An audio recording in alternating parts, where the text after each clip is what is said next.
अस्सलाम वालेकुम। आखिरी लेक्चर का आखिरी पार्ट उम्मीद है स्टार्ट करते हैं इंशाल्लाह। अच्छा जी, प्लीज़ बोलने का नहीं कहा आप लोगों को यार। ये जो बोल रहा है ऐसे आइडेंटिफाई करो यार, निकाल दो बाहर इनको। इस टाइम पे निकलेंगे ये। MCQs हैं, NPO के रहते, फटाफट आए, इनको कर लेते हैं तब तक, बच्चों के आने तक। बड़े आ गए हैं।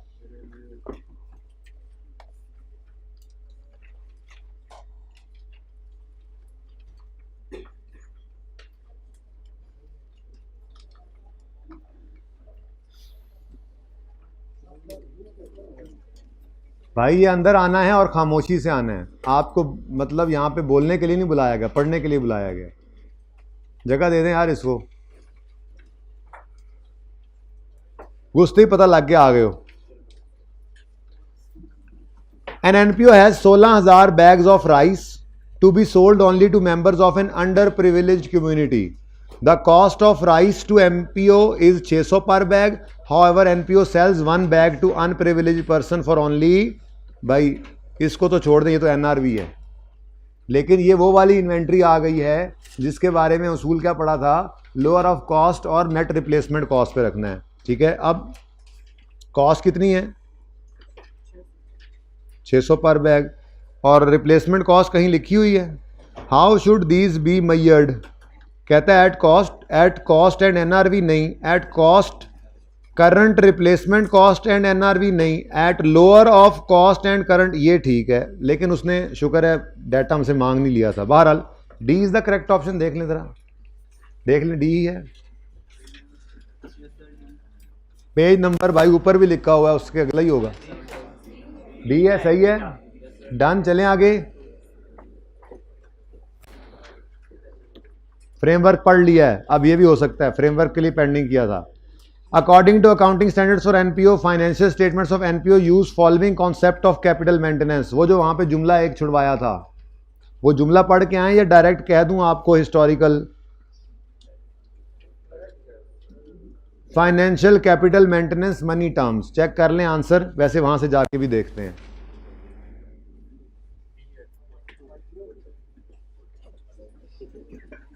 आ जाओ बस, कोई मसला नहीं। अच्छा जी सुने, मैं वहां से पढ़ा के आता हूं यार, आपको तसल्ली तो तभी होगी ना। भाई चुप कर जाएं यार, ये मरमरिंग मत किया करें प्लीज।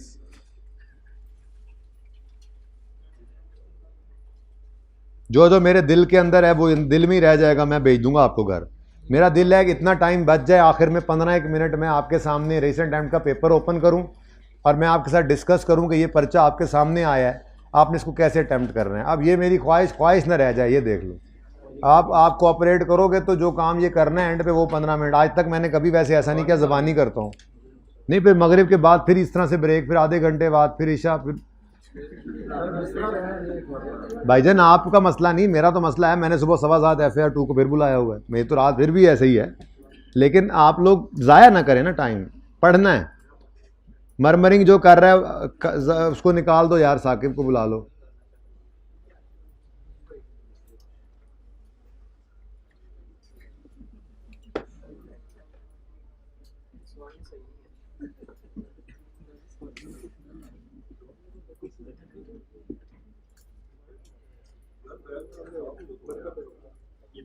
आप यहीं बैठे थे पहले? मैंने उधर अब जाना है, लेकिन बस थोड़ा सवाल है, उसका सलूशन है, वो अपलोड कर दूंगा आपके ग्रुप्स के अंदर ना, व्हाट्सएप बना के। ये जितना भी है ना, ये PDF बना के मैं आपको ग्रुप्स में अपडेट कर दूंगा। वो फाइनल भी मैंने कहा था एंड तक हो जाएगा ना। कोई चीज़ ऐड हुई है, जैसे अब ये ऐड हुआ है, उसको लिख के PDF बना के मैं ग्रुप्स में भेज दूंगा। ये जो रिवीजन प्लान में हमने जो किया है ये वाला, और ये अगले पेजेस जो आपको हार्ड में दिए हैं ये वाले भी, और जो मेरा एक्सेल में बना हुआ है वो भी आपको मैं PDF में छोड़ दूंगा। बेटा आप भी चुप होने वालों में से ही होंगे अगर मैं कह रहा हूं तो। अच्छा यार वो कहाँ पे लिखा हुआ था? अच्छा भला मुझे याद आ रहा है, कहीं ना कहीं देखा तो था हमने, मैंने कुछ लिखा भी था। ये measurement, financial statements of NPO are prepared primarily using historical cost basis of measurement whereby transaction event recorded in statement at fair value ascribed them when they took place. तो हिस्टोरिकल कॉस्ट का ही दूसरा नाम क्या था? Real terms, sorry money terms वाला real terms वाला तो हिस्टोरिकल नहीं ना रहता, उसमें तो हम जनरल इन्फ्लेशन रेट ऐड कर देते हैं, ठीक है। तो ये वाला पॉइंट यहाँ पर लिखा हुआ था, तब पढ़ा नहीं था, ठीक है ना। तो हिस्टोरिकल कॉस्ट बेसिस मैंने कहा था, बेसिस कौन कौन सी हैं उस वक्त हमें पता नहीं था, मैंने लिख दिया था हिस्टोरिकल और करंट। करंट के अंदर फेयर वैल्यू, प्रेजेंट वैल्यू और रिप्लेसमेंट कॉस्ट। तो वो क्या कह रहा है कि प्राइमरीली ये हिस्टोरिकल कॉस्ट पे ही, नॉर्मली सारे ही ऐसा करते हैं, कोई ये अलग नहीं है, ठीक है।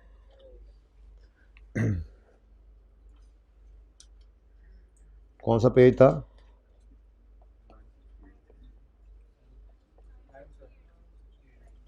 ओके जी, तो ये फ्रेमवर्क वाला किधर है? ये ठीक है जी। D is the correct option, financial capital maintenance, money terms, जिसको हम हिस्टोरिकल भी कहते हैं। वेलफेयर कैपिटल मेंटेनेंस, चेक करो काम इसके, हिस्टोरिकल। अच्छा जी, pending receipt and payment account include revenue items, सिर्फ कैपिटल आइटम्स, सिर्फ। अच्छा, कैपिटल और रेवेन्यू आइटम्स में फ़र्क क्या होता है ये सुन लो, ये मैंने बताना था असल में, कोई बात नहीं, नहीं वो और चीज़ बताई है। कैपिटल रिसीट्स क्या हैं? कैपिटल रिसीट्स कहते हैं आपने कोई फिक्स एसेट बेचा, उससे पैसे आए। और कैपिटल पेमेंट्स, आपने कोई फिक्स एसेट खरीदा, उसके लिए पैसे गए। रेवेन्यू रिसीट्स, रेवेन्यू एक्सपेंसेस की बात नहीं कर रहा ना, कैश फ्लो की बात कर रहा हूँ एक तरह से। आपने जो इनकम्स कमाई हैं उससे जो रेवेन्यू इनफ्लो हुआ है, रेवेन्यू रिसीट्स, ठीक है, जो आपने कमाई हैं। और रेवेन्यू पेमेंट्स जो कह देते होते हैं वो क्या हैं? एक्सपेंसेस होते हैं बेसिकली रेवेन्यू नेचर के, ठीक है ना।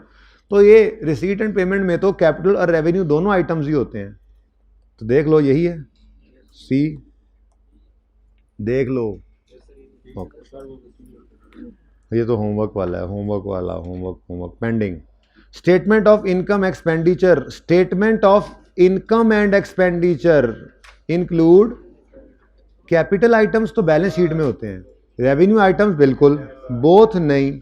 देखो फर्क है दोनों एमसीक्यूज में। यहां पे वो कह रहा था रिसीट एंड पेमेंट में, तो रिसीट एंड पेमेंट में कैपिटल और रेवेन्यू रिसीट्स, रेवेन्यू रिसीट्स भी तो होती हैं, कैपिटल रेवेन्यू रिसीट्स भी एक चीज़ है और कैपिटल रेवेन्यू आइटम्स एक्सपेंसेस भी एक तरह से, मतलब ठीक है।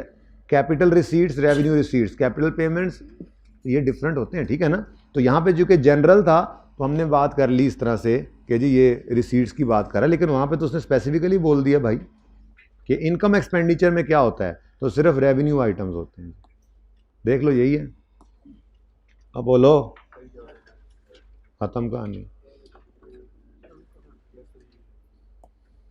अच्छा जी, इसमें ये ऐसे ही टिक ना होने से डर रहे हैं हम, ये मैंने आपको येलो कर रखे हैं क्योंकि मैंने आपको अभी अवेलेबल नहीं किए। होते जाएंगे तो ग्रुप में 1 बाय 1 आते जाएंगे, कोई ऐसी चीज़ नहीं है। ये लेक्चर अगर कोई नहीं भी लेता तो अगर इनमें से कोई रिवीजन प्लान में होता है, प्रॉबेबली होंगे, तो फिर सुनना तो पड़ना ही है उस वक्त। तो बेहतर यही होगा, सी व्यू का ख़ास तौर पे स्पेशल सवाल है, ये लाजमी सुन लेना। मैं कोशिश करूँगा, आज आप थके हुए होंगे, कल इंशाल्लाह लाजमी हो जाए ये अवेलेबल, ठीक है। वैसे आज भी मैं हो सकता है शाम को कर दूं, ठीक है। उसके बाद पे रह जाएंगे एग्जेक्टिव क्लब और ओरेकल फैमिली। फिर ओरेकल फैमिली कहीं पे मिल गया तो ठीक है, वरना जब स्टैंडर्ड हाईलाइट कराऊंगा तो कोई पॉइंट हुआ डिस्कशन के काबिल तो ये डिस्कशन कर दूंगा, वरना फिर पुराना अपलोड कर दूंगा, ठीक है। तो ये मैंने अनसर्कल कर दिए, इनको अब नहीं करना, ठीक है। बस अब ये रह गया मेरा यहाँ पर गुलशन। उसके बाद इनकी थोड़ी थोड़ी डिस्कशन करनी है। पास पेपर गैलेक्सी वाला डायरेक्ट डेटर्स को ग्रॉस और नेट वाले तरीके से देखना है, ठीक है। छोटे छोटे काम है। सबसे पहली बात, बच्चे परेशान हो रहे हैं कि जी प्रेफरेंस शेयर्स रिडीमेबल कौन से होते हैं? भाई प्रेफरेंस शेयर रिडीमेबल वो होते हैं जो कुछ अरसे के लिए हमने इशू किए हुए हैं, लेट से 5 साल 10 साल। जूम मीटिंग में क्वेश्चंस आ रहे थे, मैंने कहा मैं क्लास में समझा दूंगा, बस ऐसे एक्सप्लेन करना है थोड़ा सा, क्योंकि फिर ये समझाने के बाद अगली बात करनी है। बच्चे उस पर कन्फ्यूज़ हो रहे हैं कौन से कन्वर्टेबल हैं कौन से नहीं हैं, ठीक है ना। अच्छा, तो प्रेफरेंस शेयर्स अगर हमने इशू किए हैं, 10 साल बाद रिडीम हो जाने हैं, मतलब अगलों ने वापस आके वो शेयर्स दे के पैसे ले लेने हैं, तो वो प्रेफरेंस शेयर रिडीमेबल हैं, दे आर लाइक लाइबिलिटी, और इनका डिविडेंड है इंटरेस्ट। और अगर प्रेफरेंस शेयर्स कभी भी वापस नहीं होने तो वो इरिडीमेबल हैं, दीज आर लाइक इक्विटी। ये एक डिस्कशन है। Now this discussion is over. Share redeemable preference shares है तो भी वो कन्वर्टेबल भी हो सकता है into ordinary shares, non convertible भी हो सकता है। शेयर इररिडीमेबल प्रेफरेंस शेयर्स है, ये डिस्कशन यहां खत्म हो गई। अगली बात, ये irredeemable preference share convertible to ordinary share भी हो सकता है, non convertible to ordinary shares भी हो सकता है। ये एक कंफ्यूजन आ रहा था, तो मैंने बच्चों को कहा कि सबको ही क्या फायदा हो जाएगा, मैं क्लास के अंदर आखिरी में डिस्कस कर दूंगा। ठीक है, ये बात समझ आई है? इनको अलग अलग देखना है, ये नहीं कहना रिडीमेबल कन्वर्टेबल होता है, नहीं, बस छोड़ो, ये दोनों अलग अलग डिस्कशन है। पहली डिस्कशन, शेयर इररिडीमेबल भी हो सकता है, प्रेफरेंस शेयर रिडीमेबल भी हो सकता है। आपको पता है कि क्या क्या क्यों क्यों कैसे कैसे होता है। एक बार ये डिसाइड हो गया रिडीमेबल है या इररिडीमेबल है, उसके अपने असरात हैं सवाल के ऊपर। अगर इररिडीमेबल है उसके डिविडेंड को माइनस करते हैं, पैड में से जो है वो ईपीएस निकालते हो, और अगर रिडीमेबल है तो माइनस नहीं करते। ये बेसिक ईपीएस की कहानी खत्म हो गई।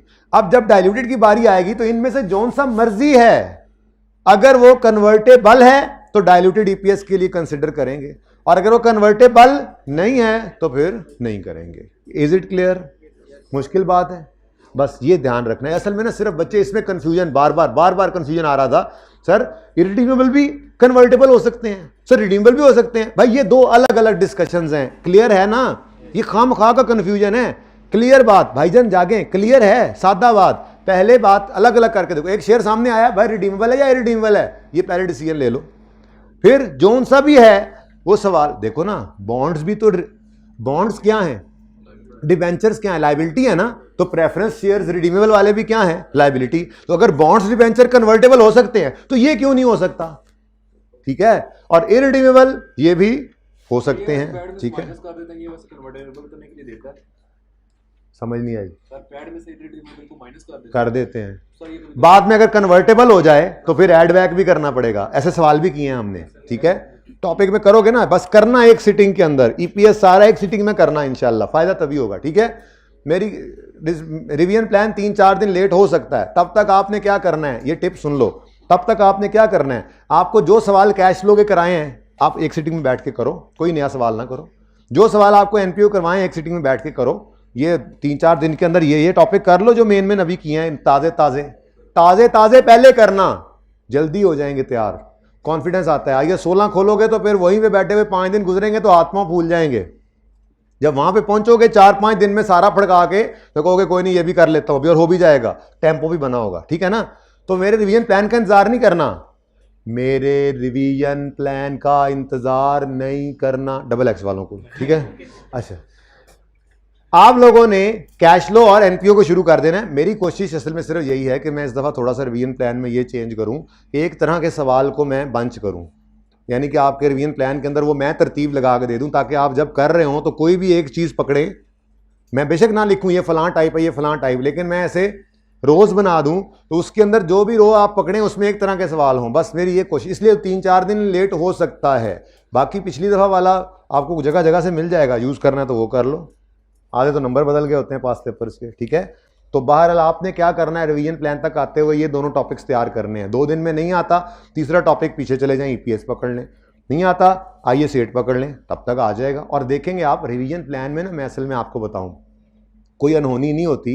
90% सवाल वो हैं जो आप लोगों ने क्लास में किए हैं, इससे भी ज़्यादा। कोई हर टॉपिक में 1 या 2 नया सवाल मैं डाल दूं, वैसे वो भी मेरी कोशिश होती है कि ना हो। ठीक है, तो आपकी बस तसल्ली है रिवीजन प्लान वाली, मतलब जो आपने, हाँ कम कर देता हूं मैं चीज़ें। जैसे IAS 16 के अंदर पहले 10-12 दिन पता नहीं छोटे छोटे सवाल करते थे, अब वो थोड़े रिवीजन के वक्त करने हैं, आपने बड़े हो गए अब आप। बस IAS 16 में जो करना है वो मैं लिख के भेज दूंगा। उसी की टेंशन ज़्यादा होती है ना कि IAS 16 को इतना काम कैसे करेंगे। भाईजान आप ना करें ना, उसको एंड पे रखें, इधर से शुरू कर दें, करें काम। ये तो सारे सवाल जो करवाए हैं करने वाले हैं सारे, तब तक आ जाएगा रिवीजन प्लान। ओके, हाँ रिवीजन प्लान से ज़्यादा करने की ज़रूरत नहीं है, अल्लाह खैर करेंगे। जो होना है पास तो NH भी हो जाओगे। ओके जी, तो भाई आखिरी बार शेयर रिडीमेबल है या इरिडीमेबल है, ये अलग डिसीजन है। एक बार हो जाए उसके बाद ये कन्वर्टेबल भी हो सकता है, जोन सा भी हो, रिडीमेबल हो, कन्वर्टेबल, नॉन कन्वर्टेबल हो सकता है, इरिडीमेबल हो, कन्वर्टेबल, नॉन कन्वर्टेबल हो सकता है। क्लियर और सही है? अच्छा, अब अगर कोई convertible instrument during the year convert हो गया तो एग्जांपल 2 में देखेंगे कि क्या होता है।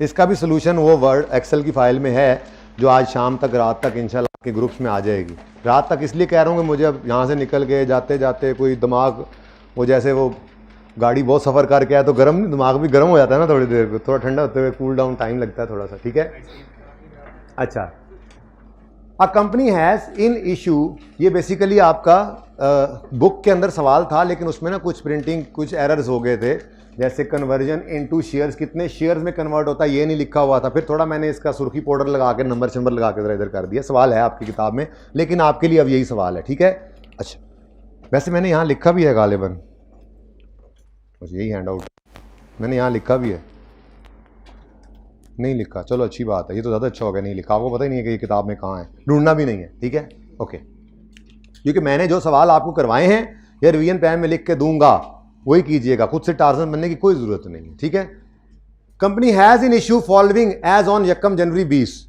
Ordinary shares of ₹100 million, ₹10 each का मतलब एक की फेस वैल्यू कितनी है 10, ₹20 मिलियन 100 ईच, 6% कन्वर्टेबल बॉन्ड्स। ठीक है, every 100 bond are convertible into 20 ordinary shares at any time till अगले साल तक, टाइम हमारे पास है। ठीक है, लेकिन अप्रैल 2020 में हमारे साल में 50% of these convertible bonds are converted, बाकी नहीं हुए, कुछ हो गए कुछ नहीं हुए, मजे का सवाल इसलिए। ठीक है, net profit for the year है 25 से 5 मिलियन, टैक्स रेट 30% है, calculate basic and diluted EPS. ठीक है, मिलियन में सवाल कर रहा हूं। ओके, सबसे पहले बेसिक ईपीएस की बात करें तो प्रॉफिट आता है कितना, ₹, मिलियन। ओके, सिंपल है, वेटेड एवरेज शेयर्स चाहिए होते हैं, वर्किंग वन करेंगे। ठीक है, सबसे पहले 1 जनवरी 2000 कौन सा साल है 20 पर ओपनिंग शेयर्स चाहिए भाई, ओपनिंग ऑर्डिनरी शेयर होते हैं, ये ऑर्डिनरी शेयर्स की वर्किंग है, कितने हैं 100 मिलियन। हाँ, ध्यान किया करो सवाल पढ़ते हुए, ₹100 मिलियन और हर शेयर की फेस वैल्यू 10 है, तो नंबर ऑफ शेयर कितने हुए 10, ये 10 मिलियन है, ये मैंने ऐसे निकालना है, बता दूं आपको, divided by ₹10, ₹100 million divided by ₹10। ठीक है, सही है। अगली बात, अभी छोड़ दो डायलूटेड को, अभी तो हम बेसिक ईपीएस निकाल रहे हैं ना, और बेसिक ईपीएस में होता था कि कोई नए शेयर्स आ गए हैं उनको ले लो।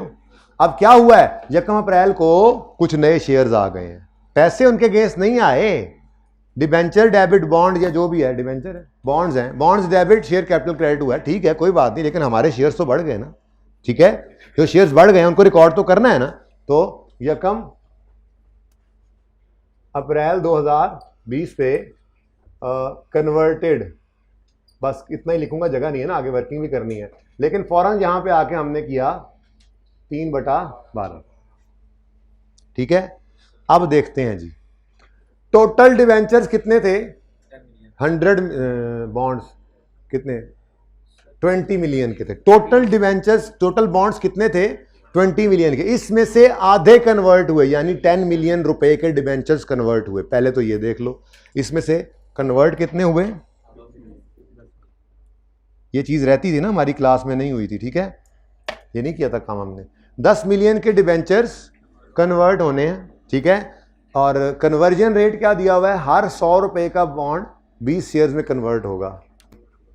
तो यहां पे हम आए जी, ₹10 million divided by ₹100 multiplied by 20, 2 million shares total हो गए 12, और बस और कहानी खत्म है, इसको 9/12 कर दो,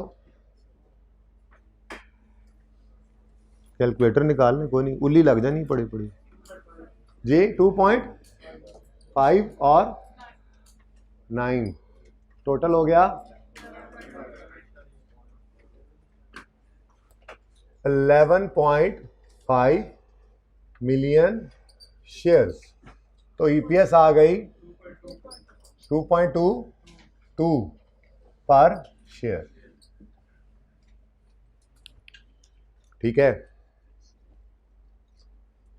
अब डाइल्यूटेड ईपीएस निकालनी है, रैंकिंग की जरूरत नहीं है क्योंकि इंस्ट्रूमेंट ही एक है। ठीक है ना, तो वही काम कर लेते हैं, बस फ्रैक्शन के आगे ऐड करेंगे। लेकिन स्टेप 1 तो याद है ना, डाइल्यूटेड ईपीएस का स्टेप 1 क्या होता था? उठा के लिखो, ₹25.5 डिवाइडेड बाय 15.5। ठीक है जी, सॉरी प्लस न्यूमरेटर का चेंज और डिनोमिनेटर का चेंज। पहले मैं डिनोमिनेटर का चेंज निकाल लेता हूं, वर्किंग 2। नंबर ऑफ शेयर्स जो कन्वर्ट हो सकते हैं वो कितने हैं? 10 मिलियन। अगर जो सिर्फ प्योर बात करें तो शुरू से एंड तक वाले 10 मिलियन, वो तो आसान है, वो तो पहले भी करते थे। मसला किन में? अब वो 10 मिलियन के डिबेंचर्स जो 31 मार्च तक कन्वर्टेबल थे, 1 अप्रैल को कन्वर्ट हो गए। अब सोच के बताना, डाइल्यूटेड ईपीएस में उनके 3 महीने का असर आएगा या 9 महीने का? फिर सुनो, कन्वर्टेबल इंस्ट्रूमेंट्स 10 मिलियन के 31 मार्च को कन्वर्ट हो गए, यानी कि उसके बाद वो ऑर्डिनरी शेयर्स बन गए। तो डाइल्यूटेड ईपीएस में उनके कितने महीनों का असर आना चाहिए? 3 महीनों का, क्योंकि 3 महीने वो कन्वर्टेबल थे, उसके बाद तो वो कन्वर्ट हो गए।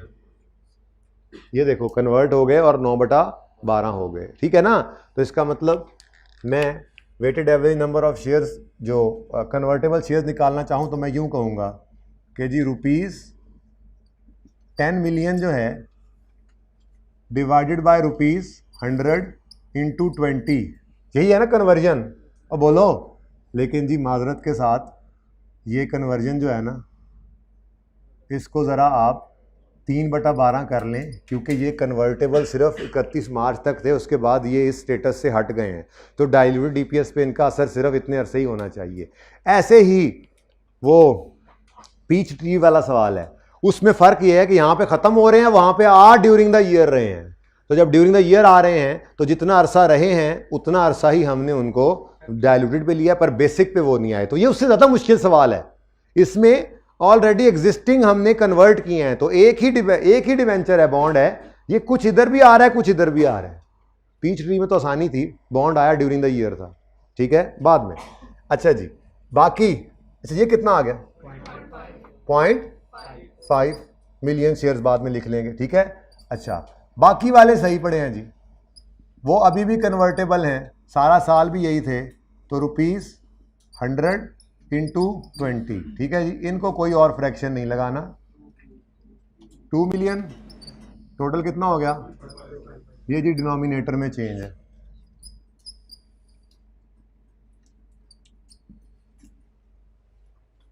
ठीक है, अब न्यूमरेटर का मसला आता है, तो भाई वहां पे भी वही मसला है सेम। जब वो शेयर्स बन जाएंगे तो क्या उन पे इंटरेस्ट जाएगा?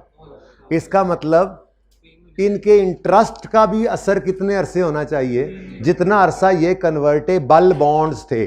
जब कन्वर्ट होके शेयर बन गए तो फिर तो कोई इंटरेस्ट नहीं है, इसलिए न्यूमरेटर में जो इंटरेस्ट सेविंग लेनी है वो इंटरेस्ट सेविंग भी हमने उसी हिसाब से लेनी है। हमने कहना है जी वर्किंग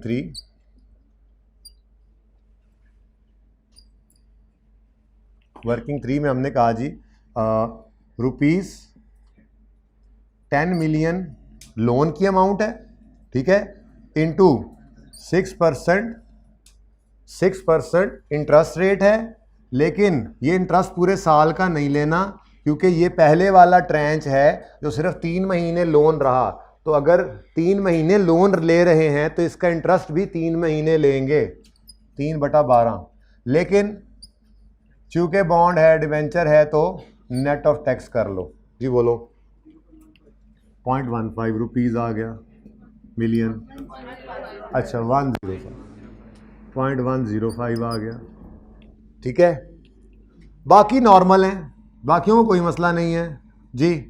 ₹10 मिलियन के जो रिमेनिंग हैं, मज़े का सवाल ये इसलिए था कि दो अलग अलग साथ चलाना, जिसने ये समझ लिया फिर उसके पहले कुछ रह नहीं गया समझने वाला, सब समझ आ गया उसको इंशाल्लाह जी। इंटू 6%, लेकिन कोई फ्रैक्शन नहीं लगाना बच्चों, कोई फ्रैक्शन नहीं लगाना, ये पूरा साल का इंटरेस्ट सेव हुआ है। इंटू 70% जी। पॉइंट क्विक फैसला कर लो, 42 जी।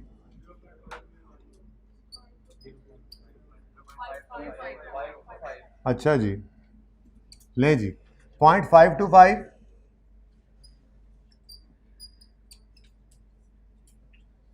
ठीक है जी। डायलूटेड ईपीएस निकाल दें, हाँ 86 पर शेयर जी। आप पूछे सवाल।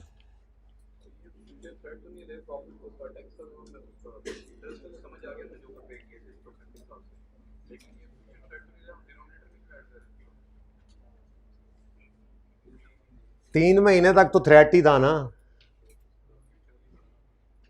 3 महीने तक इम्पैक्ट ऐसे ही लेते हैं भाई। कितना अरसा कन्वर्टेबल रहा इस साल में, यही तो लिमिटेशन पड़ी थी हमने कि अभी ये कन्वर्ट हुए नहीं होते, ठीक है। हम कह रहे होते हैं अगर कन्वर्ट हो जाएं तो साल के शुरू के 3 महीने तो ये कन्वर्टेबल थे ना, तो फिर ऐसे ही रखें। अच्छा, पीच ट्री में क्या था? पीच ट्री के अंदर ये मामला नहीं था कि कन्वर्टेबल है, बल्कि उसने कहा था पहले साल में कुछ नहीं गालिबन, दूसरे साल में हमने कन्वर्टेबल इश्यू किए हैं, लेकिन ड्यूरिंग द ईयर कर गए थे। तो ड्यूरिंग द ईयर किए थे तो हमने कहा था कन्वर्जन अज्यूम करते हुए भी जितने महीने वो रहे वो लगाओ और इंटरेस्ट के साथ भी वही लगाओ। यही काम पीच ट्री के अंदर था। सोल्यूशन भी मैंने दिया था, मैं सोल्यूशन आपके सामने ओपन करने लगा हूं, लेकिन जो आपको दिया था वही वाला। भाई आपको क्या हो गया है?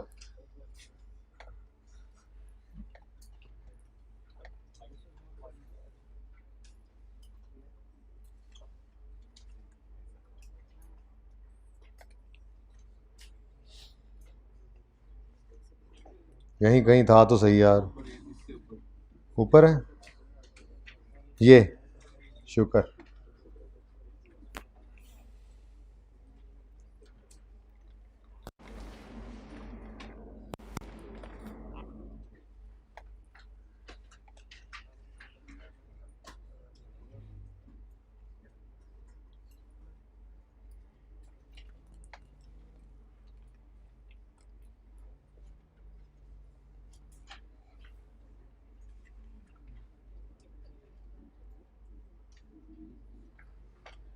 ये जी,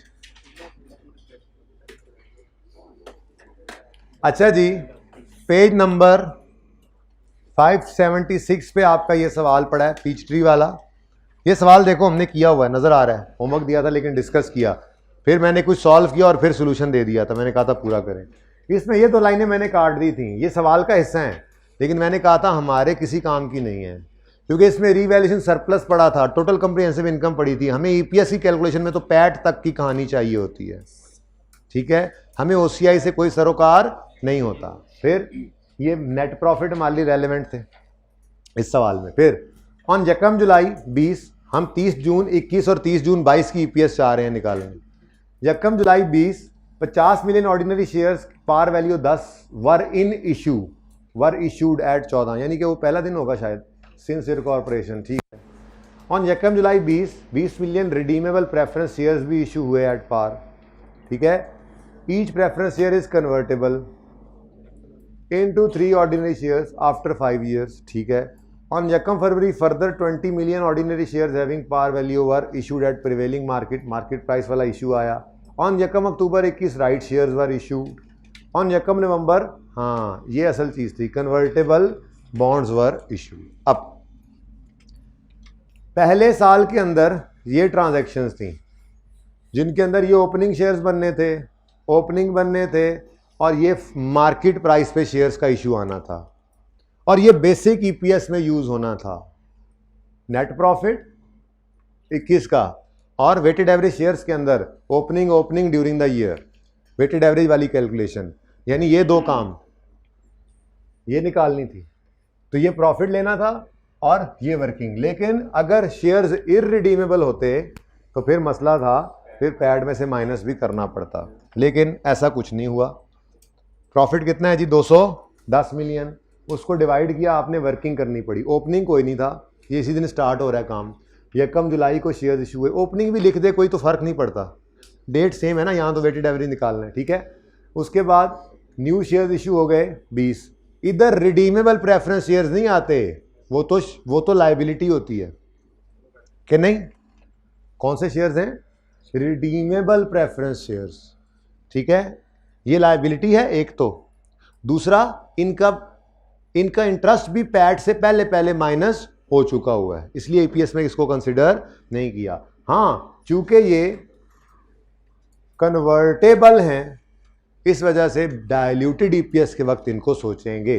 बेसिक में कोई मसला नहीं। चलें आगे। ये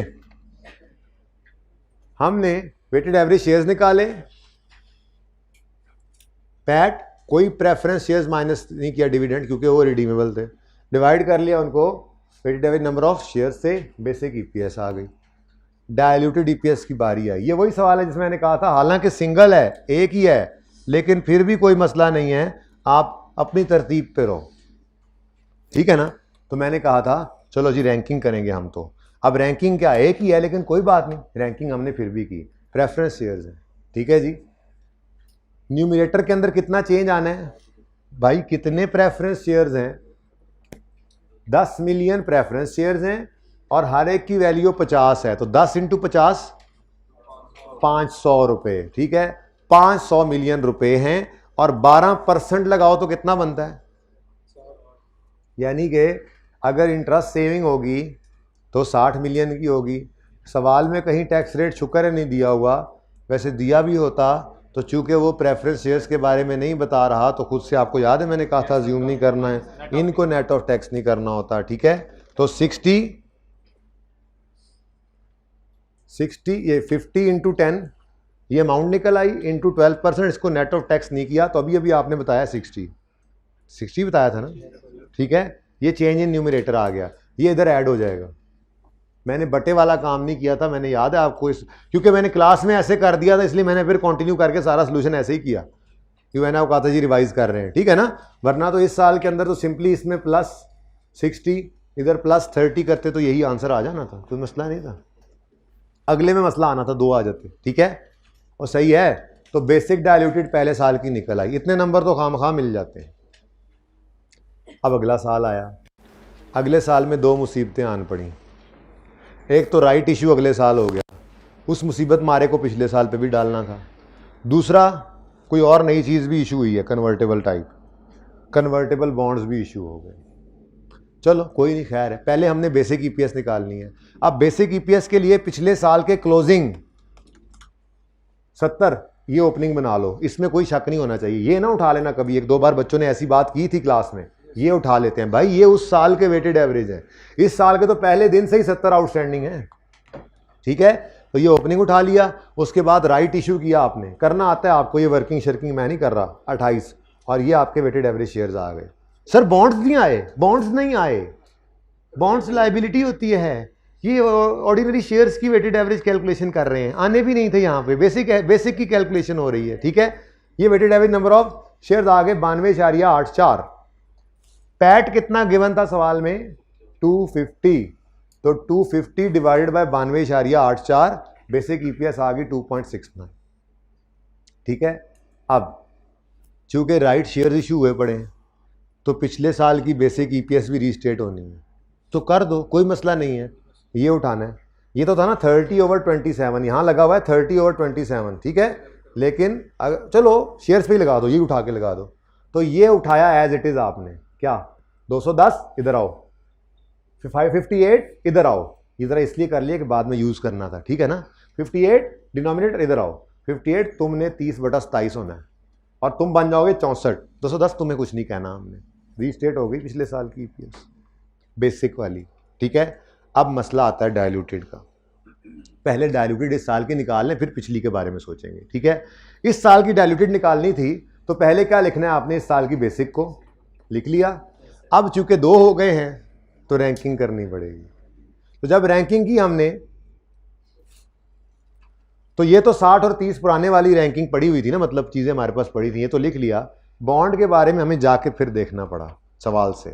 कहता है 3 मिलियन क्वांटिटी है, 3 million ordinary 3 million convertible bonds having par value of 100 were issued, carry interest at 12%, ठीक है, ऑन 31 अक्टूबर। अच्छा, 1 नवंबर को ये आए हैं, ठीक है। Each bond is convertible into 77 ordinary shares after 3 years. अब इसमें 2 मसले हैं। पहला मसला ये 1 नवंबर को आया है, तो नवंबर, दिसंबर और अगले साल 30 जून तक, पहले साल में, ये दूसरा साल ही इसका पहला साल है ना, तो इस साल में ये सिर्फ 8 महीने आउटस्टैंडिंग रहा। तो डायल्यूटेड ईपीएस में इसको कितने अरसे के लिए लेना है, जितना अरसा कन्वर्टेबल रहा।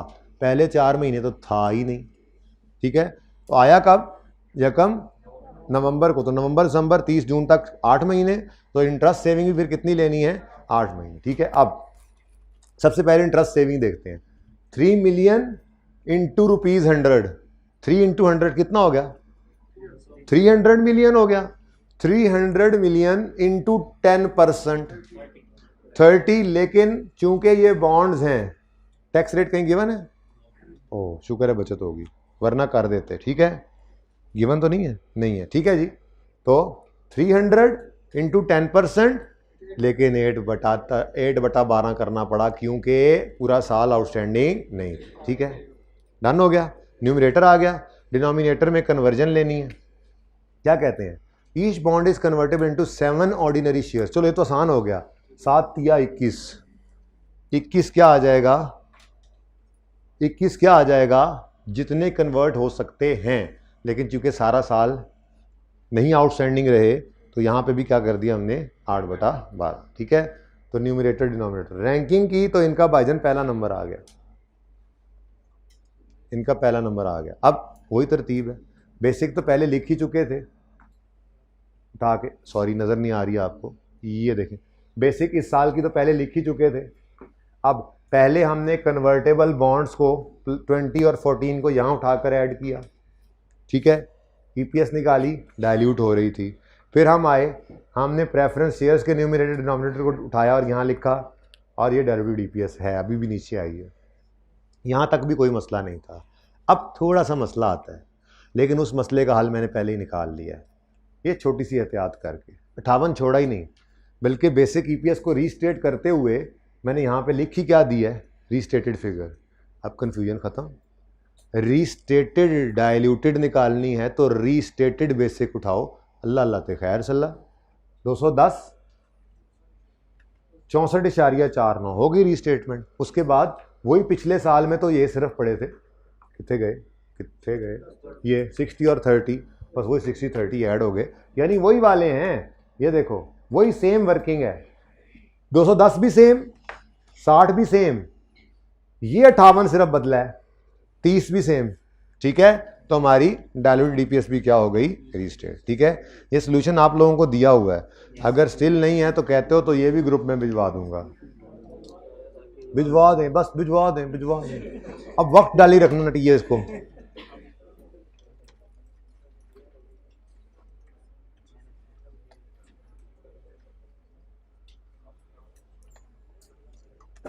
यार वो किधर गया है,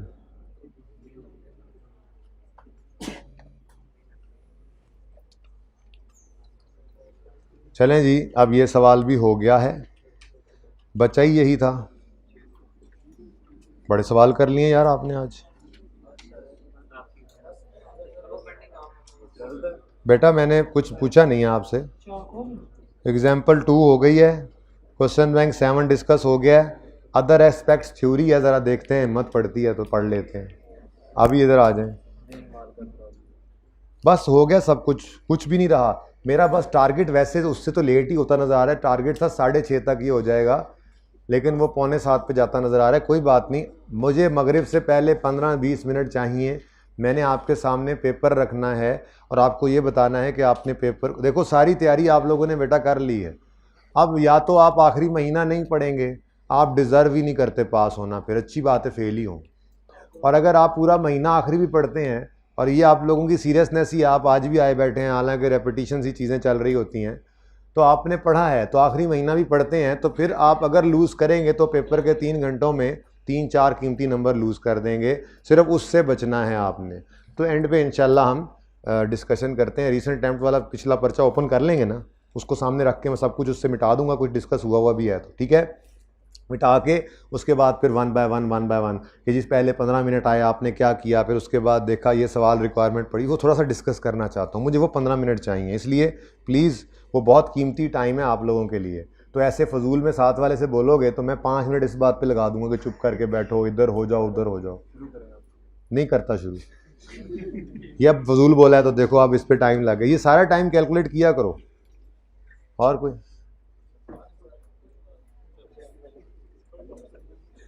ये MCQs मार्क्ड बाय स्टूडेंट्स जी मुझे मिले थे करेक्शन ऑफ एरर के, आसान से ही थे, पर देख लें अब बच्चों ने अब इतनी जो है वो चाहत के साथ मुझे ये निशान लगा के दिए हैं।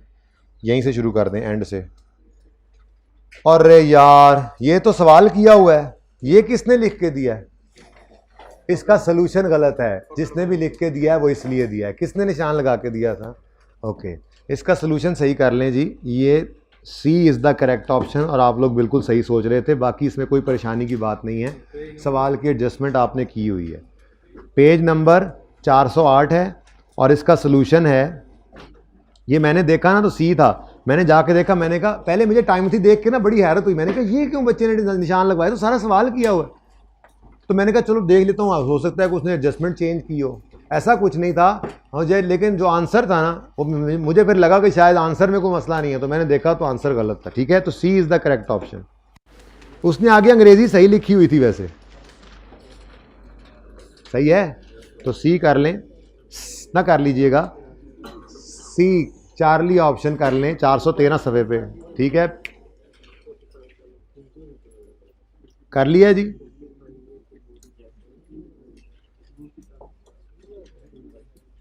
उसके बाद जी फरमाइशी प्रोग्राम में आया 36, ये भी बच्चा कौन सा था वाला? ये सवाल हमने किया हुआ है तो ज्यादा, लेकिन चलो काम की एडजस्टमेंट करा देता हूं, 1 मिनट के अंदर समझ आ जाओ, ठीक है, वरना क्लास के बाद अलग से मिल लेना। ठीक है जी।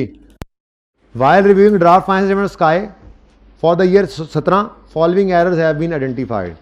Trade receivables include balance of 180, entry बोलो, which is irrecoverable but has not been written off, तो करो राइट ऑफ।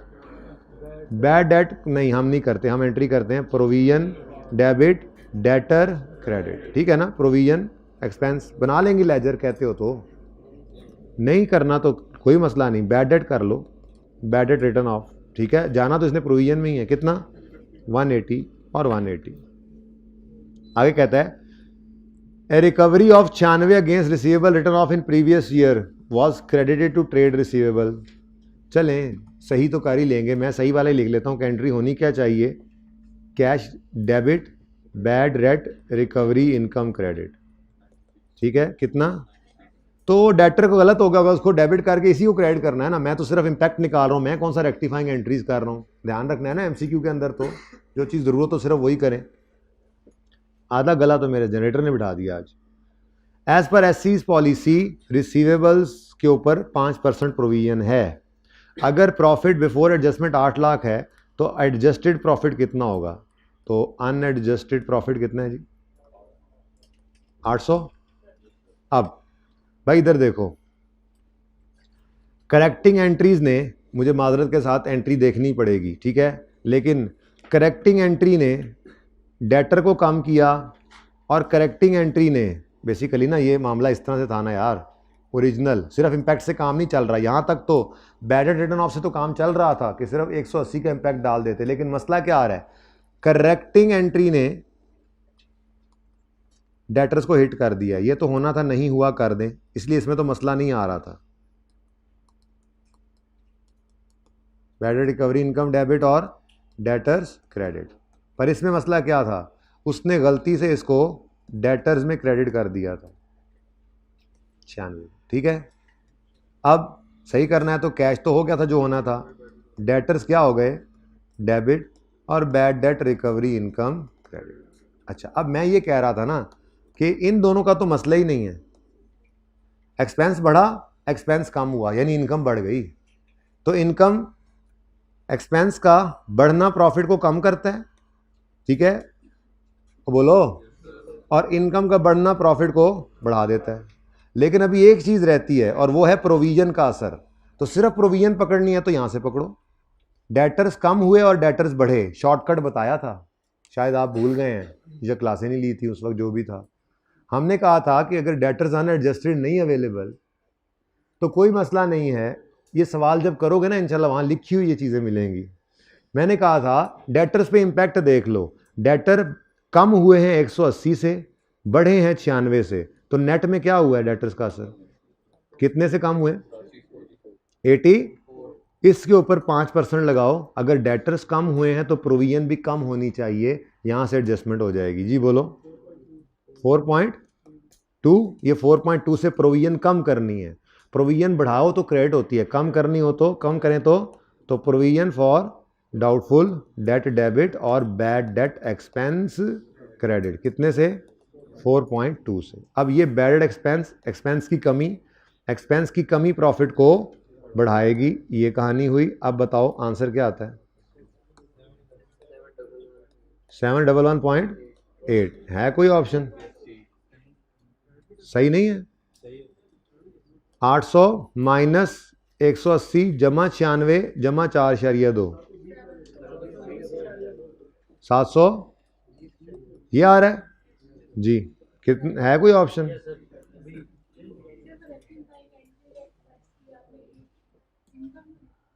क्या ये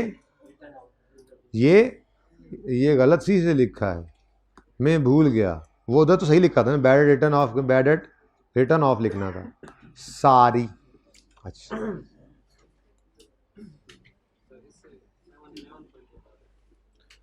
सॉल्यूशन में भाई 800 में से 180 माइनस करना है, 96 और 4.2 ऐड करना है, नहीं और लेस ऐड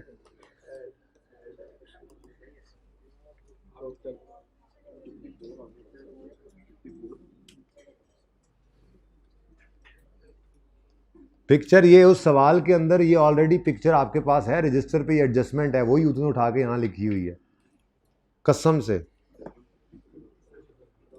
सेम है, एडजस्टमेंट नहीं बदली उसने, एज इट इज उठा के एक्सेप्ट करके यहां रखी है।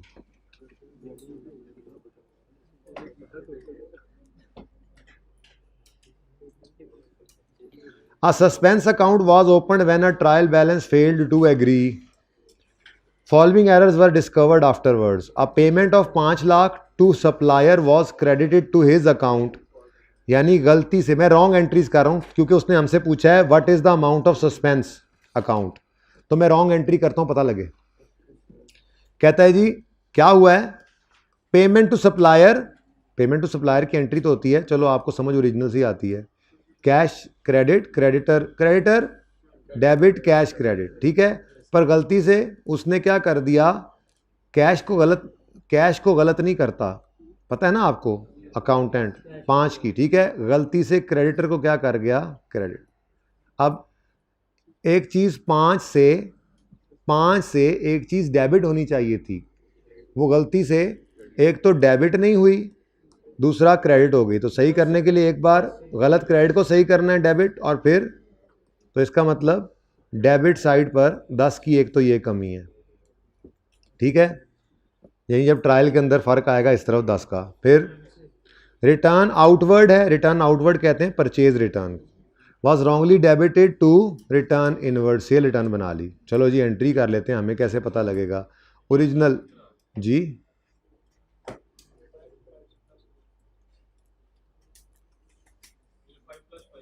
हाँ बेटा आपने इस अंग्रेजी को पढ़ा है, पेमेंट क्रेडिटर को थी, गलती से उसके अकाउंट में क्रेडिट कर दी, भाई पेमेंट क्रेडिटर को तो अकाउंट में डेबिट होती है, क्रेडिटर डेबिट होता है, लेकिन गलती से उसने क्रेडिटर को क्रेडिट कर दिया हुआ है, तो एक चीज़ डेबिट होनी थी वो तो एक तो गलत, वो डेबिट ना हुई, दूसरा उल्टा गलती से क्रेडिट हो गई, तो डबल गलती हो गई है।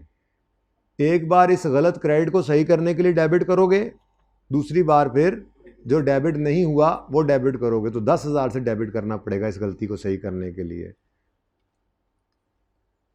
लग गई समझ शक्लां देख के? भाई वो कह रहा है अ पेमेंट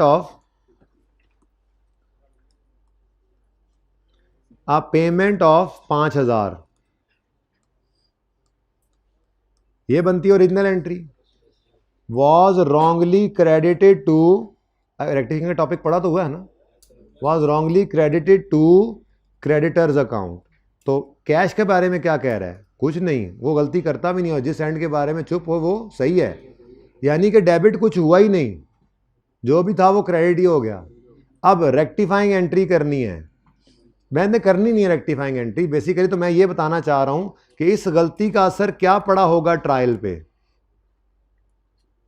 रेक्टिफाइंग एंट्री भी करो ना तो वो यही निकलेगा कि एक तो क्रेडिटर को आपने डेबिट करना था वो नहीं किया, दूसरा उल्टा गलती से क्रेडिट कर दिया। तो सही करने के लिए एक बार इस गलत क्रेडिट को सही करने के लिए डेबिट करोगे, दूसरी बार जो डेबिट होना था नहीं हुआ वो भी करोगे। पहले वाले 5 से तो गलत क्रेडिट का असर नहीं लोगा, जो पेमेंट का असल डेबिट था वो भी तो करना है, तो फिर ये डबल इंपैक्ट पड़ा, ठीक है ना।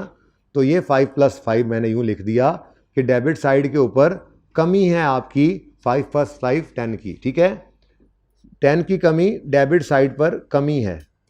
ओके, आगे बढ़ो, अब डायरेक्ट कर लेना मेहरबानी। Return outward, purchase return entry होती है creditor debit, purchase return credit, कितने से जी? 0.4 बन रहा है, यही बनता है ना। वॉज रॉन्गली डेबिटेड टू, भाई अब पढ़ा हुआ तो ये था ना सारा कुछ, ठीक है, बहरहाल अब ये टाइम ऐसे ही जा रहा है जी। गलती से क्या कर दिया हमने? वॉज रॉन्गली डेबिटेड टू, बोलो किस पे? अच्छा, अब अगली बात, जिसके बारे में चुप है उसको तो कभी भी हमने गलत अज्यूम नहीं किया था, यानी कि इस ट्रांजैक्शन के अंदर कुछ भी क्रेडिट नहीं हुआ। ये एक करवा रहा हूं, ऊपर वाला भी ऐसे ही हो जाना इंशाल्लाह, वो नहीं करवा रहा, ठीक है, क्रेडिट कुछ भी नहीं हुआ।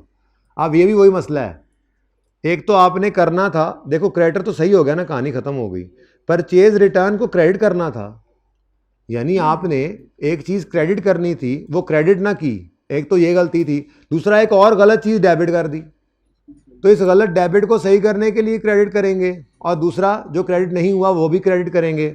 इसका मतलब 0.8 की कमी क्रेडिट साइड पर भी रह गई है, पता नहीं, देखते हैं। आगे कहता है payment for establishment of petty cash fund by 1000 was only credited to bank. Petty cash कहते हैं कि आपने बड़े कैश के दराज से पैसे निकाल के ऐसे ही छोटे दराज में रख दिए हैं और एक बंदे को ऊपर बिठा दिए, छोटे मोटे खर्चे यहाँ से करते रहा करो यार, ठीक है। तो उसकी एंट्री होती है petty cash debit cash credit, यूं कह लें, ठीक है ना। कितना है? 1000। ये एंट्री होनी थी पर सिर्फ यही हुई है, इस सस्पेंस आता ही ऐसी एंट्रियों से था, यहां कुछ नहीं हुआ। अब सिंपल पैटी डेबिट होना था, नहीं हुआ, कर दें, यानी कि एक चीज डेबिट होनी थी वो नहीं हुई, तो डेबिट साइड पे एक का ओनली 1 डेबिट साइड पर कमी है। अब ट्रायल में मामला क्या गड़बड़ हुआ है? ट्रायल में 2 कमियां ऐसी हैं जो डेबिट साइड पर हैं और एक कमी ऐसी है जो क्रेडिट साइड पे है। नेट कर लो, डेबिट बैलेंस होगा, यहां पर आंसर आ रहा होगा डेबिट क्रेडिट के साथ लिखा हुआ है, तो नेट करके आंसर बताओ। 11 में से 8 निकले तो 10.2 0.8, सॉरी 11 में से 0.8 निकले तो 10.2, ये बी है, ठीक है। इसी तरह से आपने दूसरे सवाल भी करने हैं, ये इस तरह से बेसिकली हैं एमसीक्यूज, ठीक है भाई, हो पूछने वाला ही था, ठीक है, कोई मसला नहीं। आगे भी ऐसे ही हैं, देख लो। A suspense was opened when, तो वही वाली कहानी है, एक बिल गलती से ऐसे हो गया वैसे, तो इस तरह से ही आपको करके सोचना पड़ेगा कि क्या होना था जो नहीं हुआ, जो नहीं हुआ उस तरफ कमी है, वो लिख लो, एंड पे टोटल कर लो, ठीक है। ये बिल्कुल वैसे ही है, लेकिन एक करवाना जरूरी था इनमें से, अच्छा हुआ बच्चे ने सवाल पूछ लिया। अच्छा जी,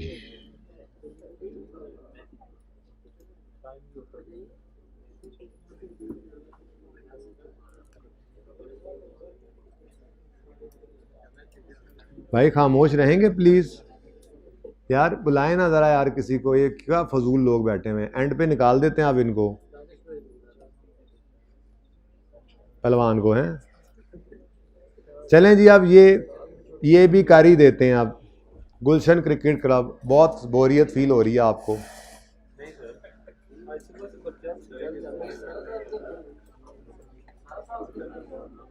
नहीं, सिर्फ अप्रोच बतानी है।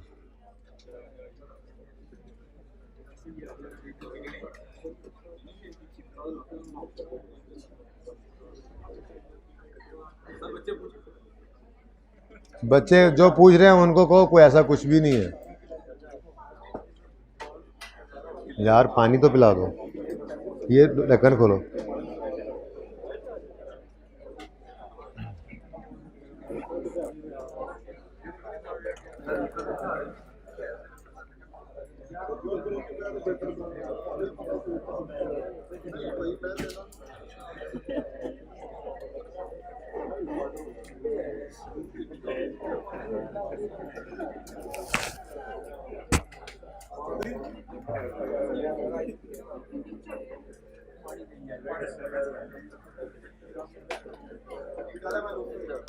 खड़े हो जाओ, तुम भी खड़े हो जाओ। ये तुमने हंसी हंसी है ना, मतलब शर्म आनी चाहिए तुम्हें ऐसी हंसी पे।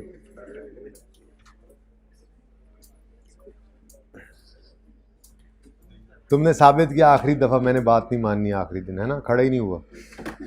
अब रहने दो, अब ना खड़े होना, बस छोड़ो, बस अब जाओ, अब मैं नाराज हो गया हूँ इस बात से। अच्छा जी भाई साहब, रिक्वायरमेंट पढ़ें। Summary of receipts and payments और इनकम एक्सपेंडिचर, दोनों चीज़ें बनानी है इसमें। अच्छा, एक तो ये सवाल अच्छा है, लेकिन इस सवाल के अंदर एक थोड़ा सा मसला है। वो मसला, ये किधर को चला गया यार, चैप्टर ही बदल गया है। यही है, पता नहीं कहाँ चला है। यार उठ जाओ भाई, please please please please please, चलें यार, चलें, पीछे चले जाएं, आप भी साथ ही चले जाएं, चले जाएं, चले जाएं, इज्जत करवाएं जाते जाते, चलें, चले जाएं। अरसलान तुम भी चलो, अब्दुल्ला चले जाओ, पीछे चले जाओ, जल्दी करो। आप लोग ये चाह रहे हैं कि मगरिब भी पढ़ के फिर वापस आना पड़े, आधा घंटा और, प्लीज़ तशरीफ़ ले जाएं पीछे। आप उधर ही खड़े हो जाओ प्लीज़, वहीं खड़े हो जाओ, जल्दी करो। हाँ, और आगे आ जाओ।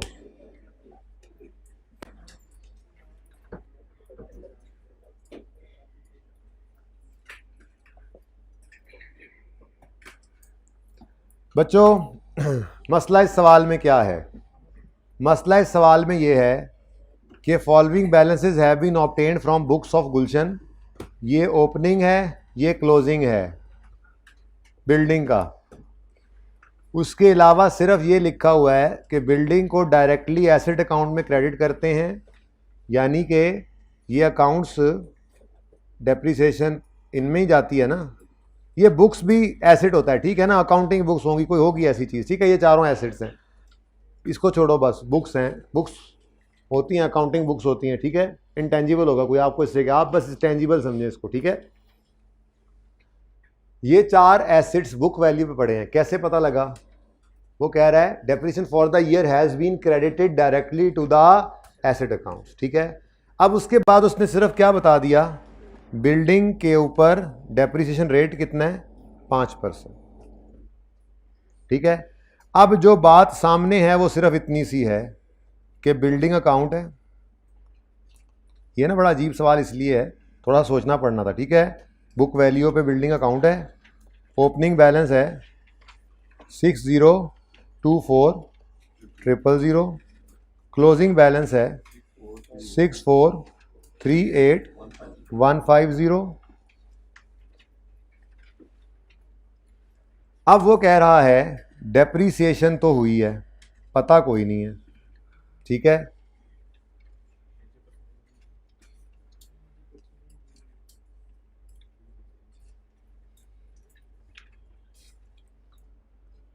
अच्छा, अब नीचे कुछ भी नहीं दिया हुआ, बस सिर्फ ये डेप्रिसिएशन है।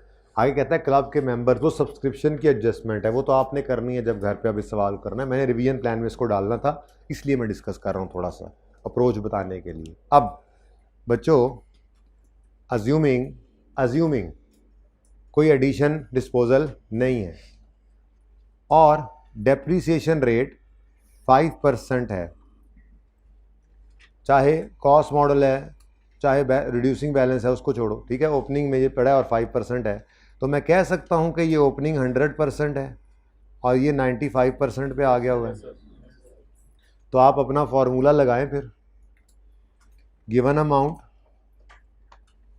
6438150, ये 95 पे है, हमें क्या चाहिए आज? 5 चाहिए। क्लोजिंग तक आते आते मेरे बच्चों, क्लोजिंग तक आते आते एडिशन ऐड हो चुके होते हैं, डिस्पोजल लेस हो चुके होते हैं, तो इसमें दोनों चीज़ों का असरात होते हैं, ठीक है। अब अगर कोई एडिशन होगा भी सही तो सवाल में खामोश है, हमें उसको साल का पहला दिन अज्यूम करके ये वर्किंग करनी पड़ेगी, क्योंकि साल का पहला दिन अगर अज्यूम कर लेंगे तो फिर कोई मसला नहीं है, डेप्शन तो पूरे साल की होनी है, ठीक है ना। तो यहाँ पे कह सकते हैं कि ये क्लोजिंग में 95 पड़ा है, ये सारे एसेट्स ओपनिंग में थे, क्लोजिंग में ये इतने एसेट्स हैं, तो डेप्रिसिएशन 5% है। बताओ क्या आंसर आता है? 3350। ये करने के बाद अब हम चेक कर लेते हैं बैलेंस हो रहा है या नहीं हो रहा। अल्लाह करे हो ही जाए। नहीं हुआ? ओए होए होए होए, किस तरफ बैलेंस आ रहा है? बोलो कितना? भाईजान इसका मतलब ये एडिशन है। अब आप कहोगे ये क्या बात हुई? असल में ना, इधर देखना, ज़रा देखना सारे, मैं इसको 100 अब नहीं कह रहा।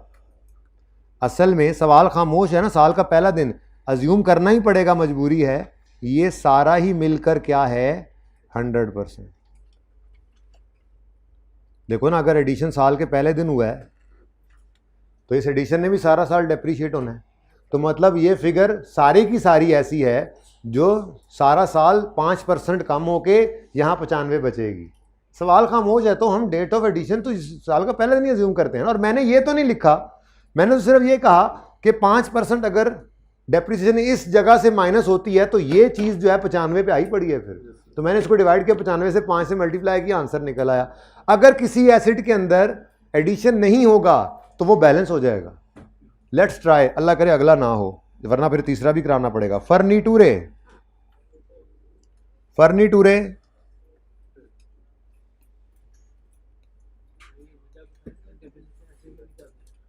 कैसे निकालें?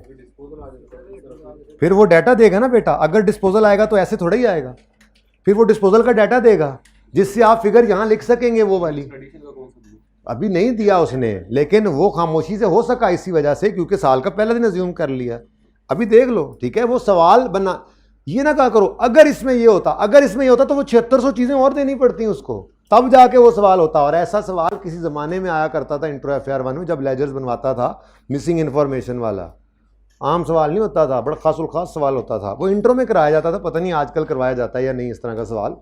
लेवल अब किस तरह का है, ICAP का टेस्ट का MCQs होते हैं, जो भी होता है मुझे नहीं पता, लेकिन वो बड़ी कहानी और है भाई। फिर वो सवाल के लिए तो फिर एक लेक्चर होता है स्पेशल, वो इंट्रो के अंदर 2 भी लग जाते हैं कभी कभी, जब पुरानी बात कर रहा हूँ मैं, लेकिन वो और कहानी है। वैसा नहीं है, सिर्फ जो सादा बात जैसे बता रहा हूँ बस वैसे ही है। अगर कुछ होगा वो बताएगा तो फिर आप लिख लोगे एडिशन है, ये है, फिर सारा कुछ आपसे, फिर ये रेट, फिर सब कुछ ऐसे नहीं निकलेगा। ये तो डिफरेंट इसीलिए हुआ, ये सवाल है इस तरह का, ठीक है। फर्नीचर ओपनिंग बताओ यार, ये कर लें पहले हारू जी। 30 इस तरह का एक ही सवाल है, यही है, ठीक है ना। हाँ, बस इसमें यह है कि ये काम भी सिखा लूँगा, मेरा दिल ये था, और साथ में रिसीट पेमेंट बनाना आ सकता है, ये भी आपको पता होना चाहिए, क्योंकि ये एडिशन की एंट्री क्या होती है? Building debit receipt payment, building debit receipt payment credit, ठीक है। तो बिल्डिंग डेबिट तो यहाँ आ गया, रिसीट पेमेंट क्रेडिट आपने रिसीट पेमेंट बना के करना है। पर एक आधी फिगर बड़ी टेक्निकल तरीके से भी निकलनी है एक्सपेंस वगैरह की, उससे कैश निकाल के इधर लाना पड़ेगा, क्लोजिंग वगैरह रिसीट पेमेंट का निकालना होगा।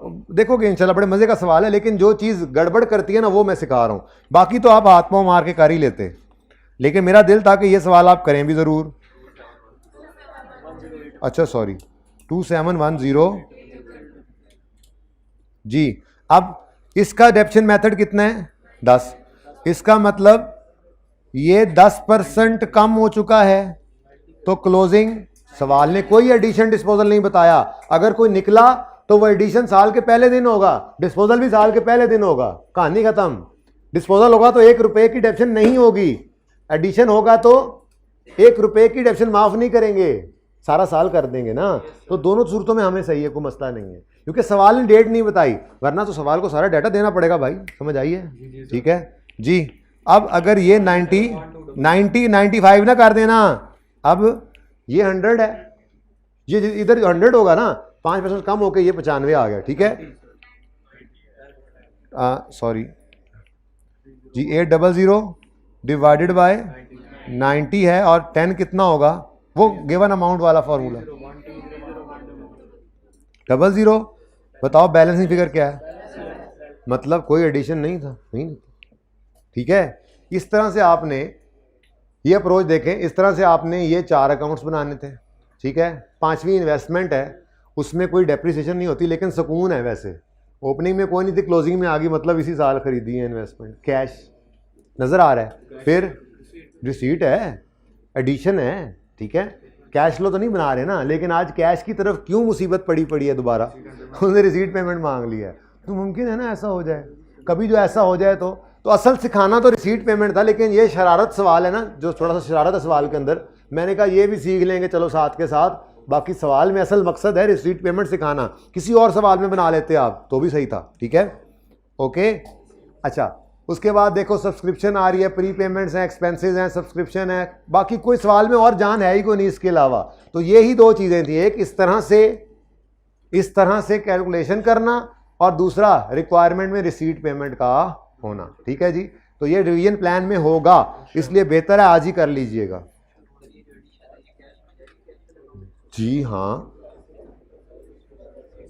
और की मैं अलिफ लैला सुना रहा सी,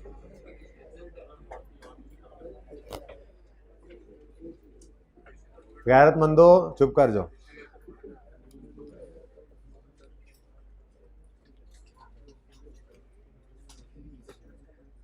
खड़े हो जाओ, आखिरी क्लास में खड़े हो जाओ, दोनों वाइट कपड़ों और रेड शर्ट वाले, आखिरी क्लास में खड़े होकर दिखाओ, बच्चों को शर्म आनी चाहिए तुम लोगों को, आखिरी क्लास में आखिरी लम्हात में तुम लोग, तो सवाल क्लास के बाद कर लो, ख़त्म हो ही जाएगी, अब सारी रात बैठ के करो, ऊपर लाइब्रेरी 2 बजे तक खुली होती है, मेरी क्लास तो मुझे कराने दो, बैठो आके यार आप लोग प्लीज़, नहीं यार अब मुझे अच्छा नहीं लगेगा ऐसे, बैठ जाओ आप लोग भी भाई, ये हो जाएगा सवाल आज के आज,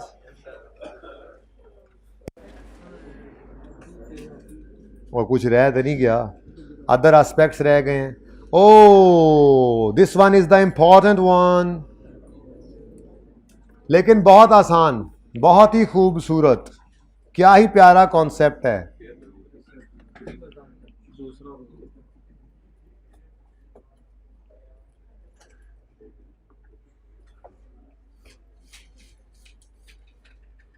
इसमें ना मैंने इस चैप्टर में मैंने प्लीज सुने, इस चैप्टर में मैंने 2-3 लर्निंग ऑब्जेक्टिव्स आपको निशान लगवाने हैं। वैसे तो मैं लर्निंग ऑब्जेक्टिव्स लिख के भेजता हूँ रिवीजन प्लान में भी कि ये पढ़ के जाने, अंडरस्टैंड करके जाने, स्टिल किताब के ऊपर निशान मैंने ना लगवाया तो आपने कहना है इसकी ज़रूरत नहीं है। कैश फ्लो के अंदर 2-3 जगहों पे सिर्फ थोड़ा थोड़ा डाटा आपने रीड ओनली वाला रखना है, जो आज पढ़ लीजिएगा, ठीक है।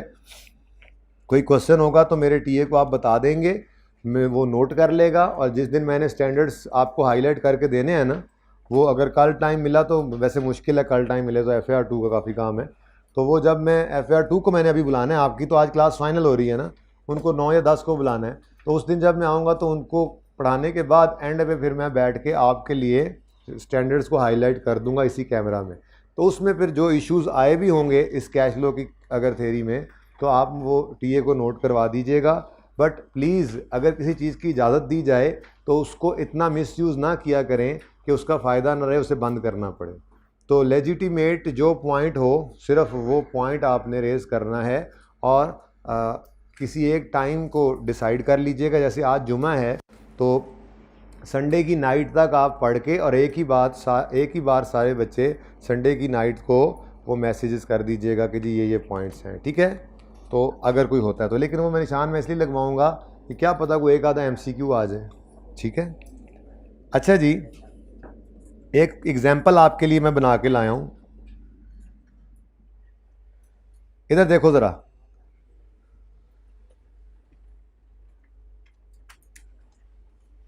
ये मैंने अज्यूम किया था डाटा, ब्रॉड डाउन 70, ऐसे बंदा बोलता नहीं ब्रॉड डाउन कितना है जी 70, सेल्स इतनी, बैड रिटर्न ऑफ इतने, क्लोजिंग इतना, गिवन है, ठीक है। ऐसे ही opening provision, bad written off यही वाला आ गया और क्लोजिंग गिवन है। अब कैलकुलेटर पे मुझे आप निकाल के दीजिए बैलेंसिंग डेटर के अंदर कैश कितना आ रहा है, ये आप निकाल रहे हैं, ये बस याद रखिएगा।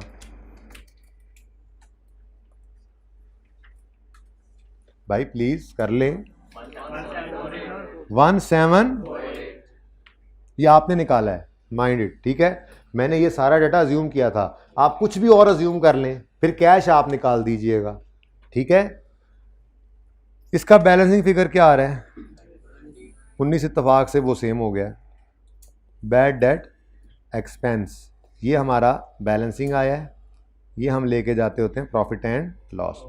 बस इतने से डाटे से मैं प्रॉफिट एंड लॉस बनाने लगा हूं, तो मैं उसमें सिर्फ क्या लिखूंगा, सेल्स, और कुछ है ही नहीं मेरे बिजनेस, बस यही है, ठीक है। अज्यूमिंग बस यही है, सेल्स, फिर बैड डेट रिटर्न ऑफ एक एक्सपेंस है, और कुछ भी नहीं है, कॉस्ट ऑफ सेल भी नहीं है, ठीक है। नहीं है तो नहीं है, बस मैंने कुछ प्रूफ करना है।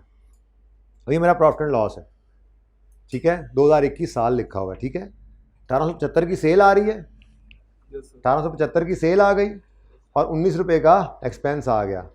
प्रॉफिट बिफोर टैक्स कितना आ गया 1857, और कुछ भी नहीं है सवाल के अंदर, ठीक है। बैलेंस शीट के अंदर करंट डेटर्स, करंट एसेट्स में डेटर्स नेट होके आ रहे हैं, कैसे पता चला? देखो ना, मुझे तो आज पता था कि डेटर्स 70 और 190 हैं, ठीक है। 70 और 190 है ना, लेकिन बैलेंस शीट के फेस पे क्या नज़र आ रहा है 63 और 171, ठीक है। सही है, नेट करके शो किए हुए हैं, ओके डन। अच्छा, bad written of during the year ऐसे लिखा होता था सवालों के अंदर, हम एंट्री करते थे। खैर ये मैंने ऐसे ही आपके सामने क्वेश्चन बना दिया। पर्चे में सवाल आपको इस तरह से आता है, कैश फ्लो के सवालों में इनकम स्टेटमेंट होती है, बैलेंस शीट होती है, ठीक है। कैश फ्लो बनाना शुरू करते हैं इनडायरेक्ट मेथड से, क्योंकि डायरेक्ट मेथड के अंदर तो आपको कह दिया था कि डेटर्स मजबूरन ग्रॉस पे ही बनेंगे, प्रोविजन ने भी आना है, मसला सिर्फ इसमें था, ये पेंडिंग किया था हमने, याद है।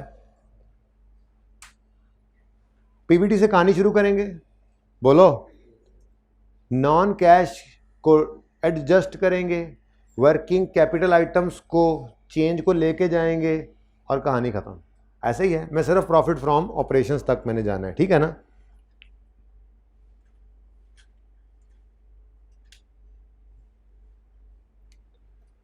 प्रॉफिट बिफोर टैक्स 1858, कोई नॉन कैश एडजस्टमेंट नहीं है।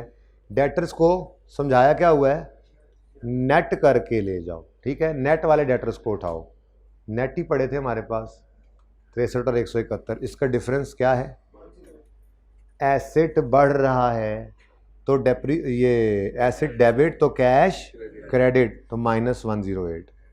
अब बस डाटा तो ख़त्म हो गया। जब आपने इसको नेट किया तो कैश फ्लो फ्रॉम ऑपरेशंस कितना आ रहा है 1748, और जो कैश फ्लो आपने निकाला था वो कितना था 1748। आपने तो बैड डेट रिटर्न ऑफ की एंट्री नहीं की, तो ऐसा क्या जादू किया आपने कि ये खुद ब खुद सेल्स वगैरह बैड डेट रिटर्न ऑफ वगैरह कैश में कन्वर्ट हो गए। वो जादू ये होता है ओपनिंग क्लोजिंग का जो आप डिफरेंस लेते हैं, ठीक है, और पीबीटी से काम स्टार्ट किया होता है। आज हमने इसको प्रूव कर लिया, ठीक है।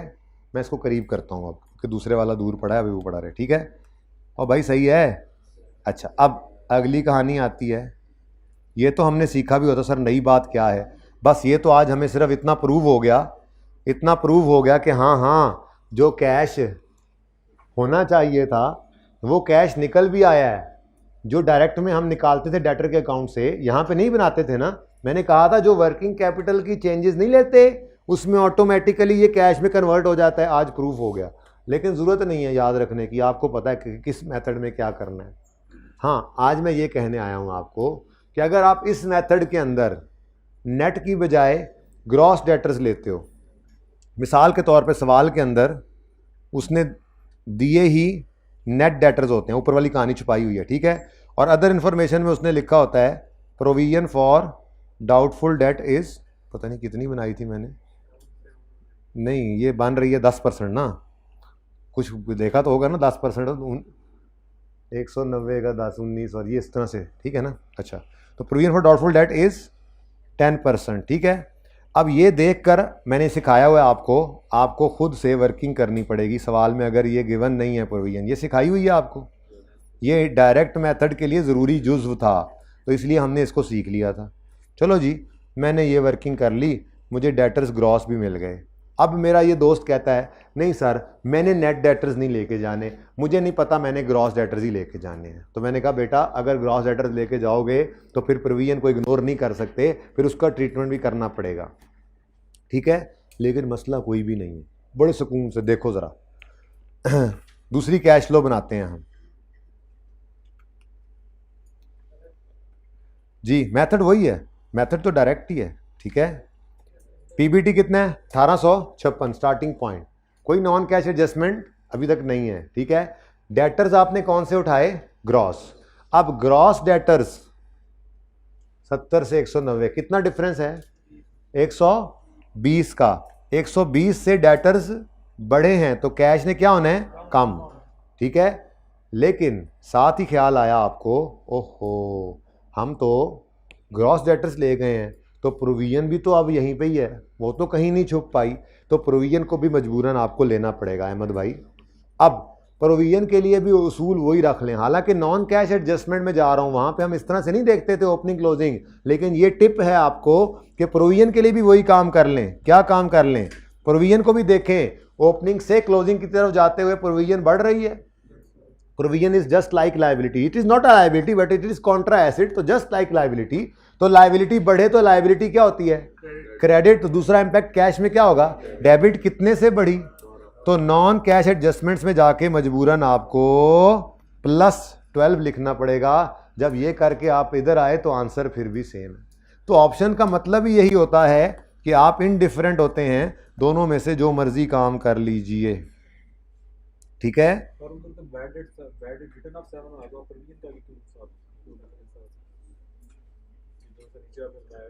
भाई बैड डेट रिटर्न ऑफ के बारे में कहा था कि वो तो पक्की बात है, सिर्फ इग्नोर ही होते हैं, उनका कोई दूसरा ऑप्शन ही नहीं है। प्रोविजन के बारे में कहा था ऑप्शन है, याद है। तो बैड डेट तो हमने दोनों मेथड्स में, दोनों अल्टरनेटिव्स में इग्नोर किया है। प्रोविजन का मसला था, हम नेट डेटर्स ले जाते थे, प्रोविजन इग्नोर इस तरह से करते थे, लेकिन जब ग्रॉस डेटर्स ले गए तो प्रोविजन को अलग से एडजस्ट करना पड़ा। अब या तो मुझे लगता है इस बार पूछेगा ही डायरेक्ट मेथड, तो फिर डेटर और प्रोविजन के वैसे ही लेजर बनने हैं, और अगर वो इनडायरेक्ट पूछे और प्रोविजन की एडजस्टमेंट आ जाए तो मेरा मशवरा है, मैं इस रिकमेंडेशन को बदल रहा हूं। मेरा मशवरा है आज के बाद, ये देख लो आपके सामने लिख के लाया हूं और बदल रहा हूं, ठीक है। क्या रेकमेंडेड है, वो आसान है लेकिन ये रेकमेंडेड है, उसके पीछे बेटा एक लॉजिक है। वो लॉजिक क्या है कि आई कैप ने आजकल इसको फॉलो करना शुरू कर दिया है, तो आई कैप को फॉलो करना चाहिए। दोनों ऑप्शंस हैं, फ़र्क कोई नहीं पड़ता, ठीक है। ओके बच्चों, तो इसकी तस्वीर पहले ले लो सॉल्यूशन की, उसके बाद फिर ये भी मैं, ये यार कहाँ है दानिश भाई, बैठे थे अभी, नाराज़ होकर चले गए, आप लोग बोलना शुरू हुए तो देखा ना, दानिश को नाराज़ कर दिया आप लोगों ने। टॉफ़ी से राज़ी कर लेंगे। अच्छा ये भी मैं अब भाई दानिश को जाके बोलो कि लिख ले, बुलाओ उसको।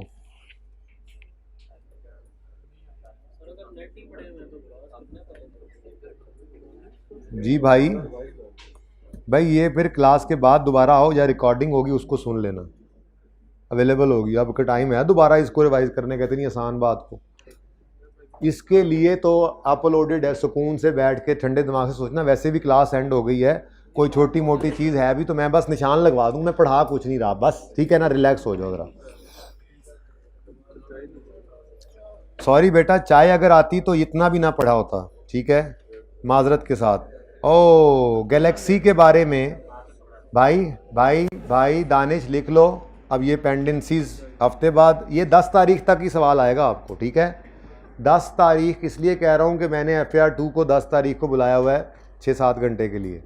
तो FAR 2 को पढ़ाने के बाद थोड़ा सा टाइम जो आपके लिए होगा उसमें मैं ये सवाल डिस्कस कर दूंगा।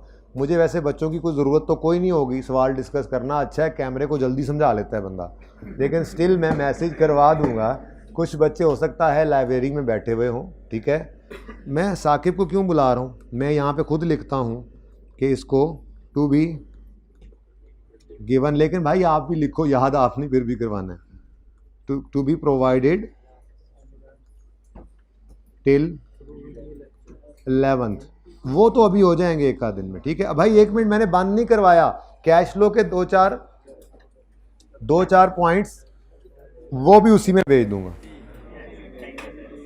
2-3 चीज़ें इसमें रही हैं बिल्कुल छोटी छोटी, ठीक है। वो जब मैं स्टैंडर्ड्स हाईलाइट वाली वीडियो 11 अगस्त को इंशाल्लाह आपको दूंगा। 11 अगस्त से पहले ये रिकॉर्ड तुमने करवानी है मुझसे दानिश। भाई चुप रहें प्लीज़, अभी मैंने पेपर डिस्कस करना है आपके साथ, असल काम अभी रहता है, पर्चा पास अभी करना है आपने। खामोश नहीं होंगे तो मैं चला जाऊंगा, अल्लाह हाफिज़ कर दूंगा, मैंने तो वैसे ही काम ख़त्म कर दिया। पिन ड्रॉप साइलेंस होगा तो अगली बात होगी, और जिसने बोलना है भाई उसको निकालो, बाकियों का क्या कसूर है, ताकि इस डिस्कशन से वो निकल जाए। और इसमें कैमरा भी बंद कर देते हैं, ऑनलाइन वालों का मसला है। पेपर रीसेंट अटेम्प्ट का उठाते हैं यार, मेरे पास वही पड़ा हुआ है इस वक्त, साफ सुथरा पेपर है, कहीं पे कुछ लिखा हुआ तो मैं साफ कर लूं, पहले साफ किया तो था मैंने, ये वाला।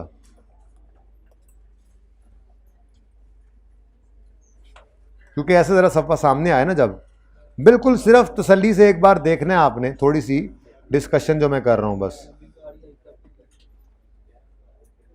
थोड़ी देर के लिए अज्यूम करें, खामोश हो जाएंगे, बोलती बंद हो जाएगी कि आई कैप में बैठे हुए हैं। ये पर्चा आ गया है सामने, आपकी बाकी मर्जी है, अगर आपको कोई मसला है तो आप जा सकते हैं बच्चों। वैसे फिर नहीं ना कहना कि समोसा मंगवाया था आपने, वो हमने लेके जाना था तो आपने दिया ही नहीं, वो सरप्राइज है। यार चाय में ना, असल में मैंने डिस्कस किया TS के साथ, तो उन्होंने कहा कि जी चाय में एक मसला है, वो आ जाए तो रोक नहीं सकते, और इतने जम्मे गफ़ीर को चाय देना, आधा घंटा उसमें लग जाना था। तो मैंने कहा यार कोई नहीं, उन्होंने चाह जिन्ने पैसे मेरे लवाने ने, तुसी उस तो कोई और चीज़ महंगी लाओ, लेकिन ऐसी हो कि निकलते जाएं और पकड़ते जाएं। तो वो आपको एक एक समोसा, टोकन की कोई ज़रूरत नहीं है, जिसने अपनी किस्मत लेनी है जाते हुए ले लेगा, लेकिन अगले 10 मिनट जो बोलता हुआ नजर आए उसका नाम लिखो, उसको समोसा नहीं मिलेगा। हुण मैं वेना वा केरा बोल रहा है दानिश, आई एम सीरियस। ये हाँ बिल्कुल, इसका नाम लिखो, हाँ इसका नाम लिखो, लिखो लिखो, देखता हूँ मैं आज समोसा कैसे मिलता। भाई आप प्लीज़ देखो, नमाज में से, अजान में से 10 मिनट रह गए, तकरीबन 5 मिनट, तो प्लीज़ आपके सामने पेपर आता है जी। सबसे पहले तो रीडिंग टाइम होता है 15 मिनट, इसी तरह से, सिर्फ ये डेट बदली होगी, बाकी सब ऐसे होना है, ठीक है। हो सकता है सवाल को एका दुक्का आगे पीछे हो जाएं, 8 या 9 हो जाएं, ठीक है, ओके। प्लीज़ खामोशी से देखें। सबसे पहली चीज़ जो होती है, सबसे पहला काम जो होता है, पर्चे को ऐसे नहीं पढ़ना शुरू कर देना। सबसे पहला काम, आपने पूरे पर्चे के अंदर रिक्वायरमेंट्स को पढ़ना है। क्वेश्चन नंबर 1 की रिक्वायरमेंट, यार EPS से सवाल आया है, अच्छा ये तो ऊपर रिक्वायरमेंट पड़ी, discuss how food you should be develop, government grant, अच्छा IS 20 का सवाल है यार। Requirement, increase decrease on above ratios का सवाल आ गया यार, इंशाल्लाह हो जाएगा, और बाद में पता लगा वो है तो नहीं होना। अच्छा चुप चुप चुप चुप, ऐसे हो, ये मैं प्रैक्टिकल बातें कर रहा हूँ, अब इसके बाद ही पता लगना है कि क्या करना है पर्चे में। आप सुने जी, कैरिंग वैल्यू निकालनी है, डाटा कुछ लग रहा है इम्पेयरमेंट जैसा, चलो देखते हैं। फिर स्टेटमेंट ऑफ प्रॉफिट और loss using financial position, equity portion, physical capital. ओए फ्रेमवर्क में से, ओए ये तो छोड़ के गया था, यहाँ से टेंशन शुरू हो गई। MCQs हैं, ठीक है, इनको बाद में देखना है, सबसे पहले करना इन्हीं को है इंशाल्लाह हमने आके, ठीक है। उसके बाद ये MCQ गुजर गए। अच्छा यार 9 तो MCQ दे दिए 10 नंबर के। Statement of change in equity given है, स्टेटमेंट चेंज इन इक्विटी बनानी है, statement of change in equity है, शायद IS 8 भी मिक्स होगा, मैंने रिक्वायरमेंट ही सिर्फ पढ़ी है। आगे गए, उल NPO का सवाल आ गया, उल ये पता नहीं क्या है, ये पता नहीं क्या है। अच्छा अगली बात सुनो, अगली बात, यार कैश फ्लो तो आया ही नहीं।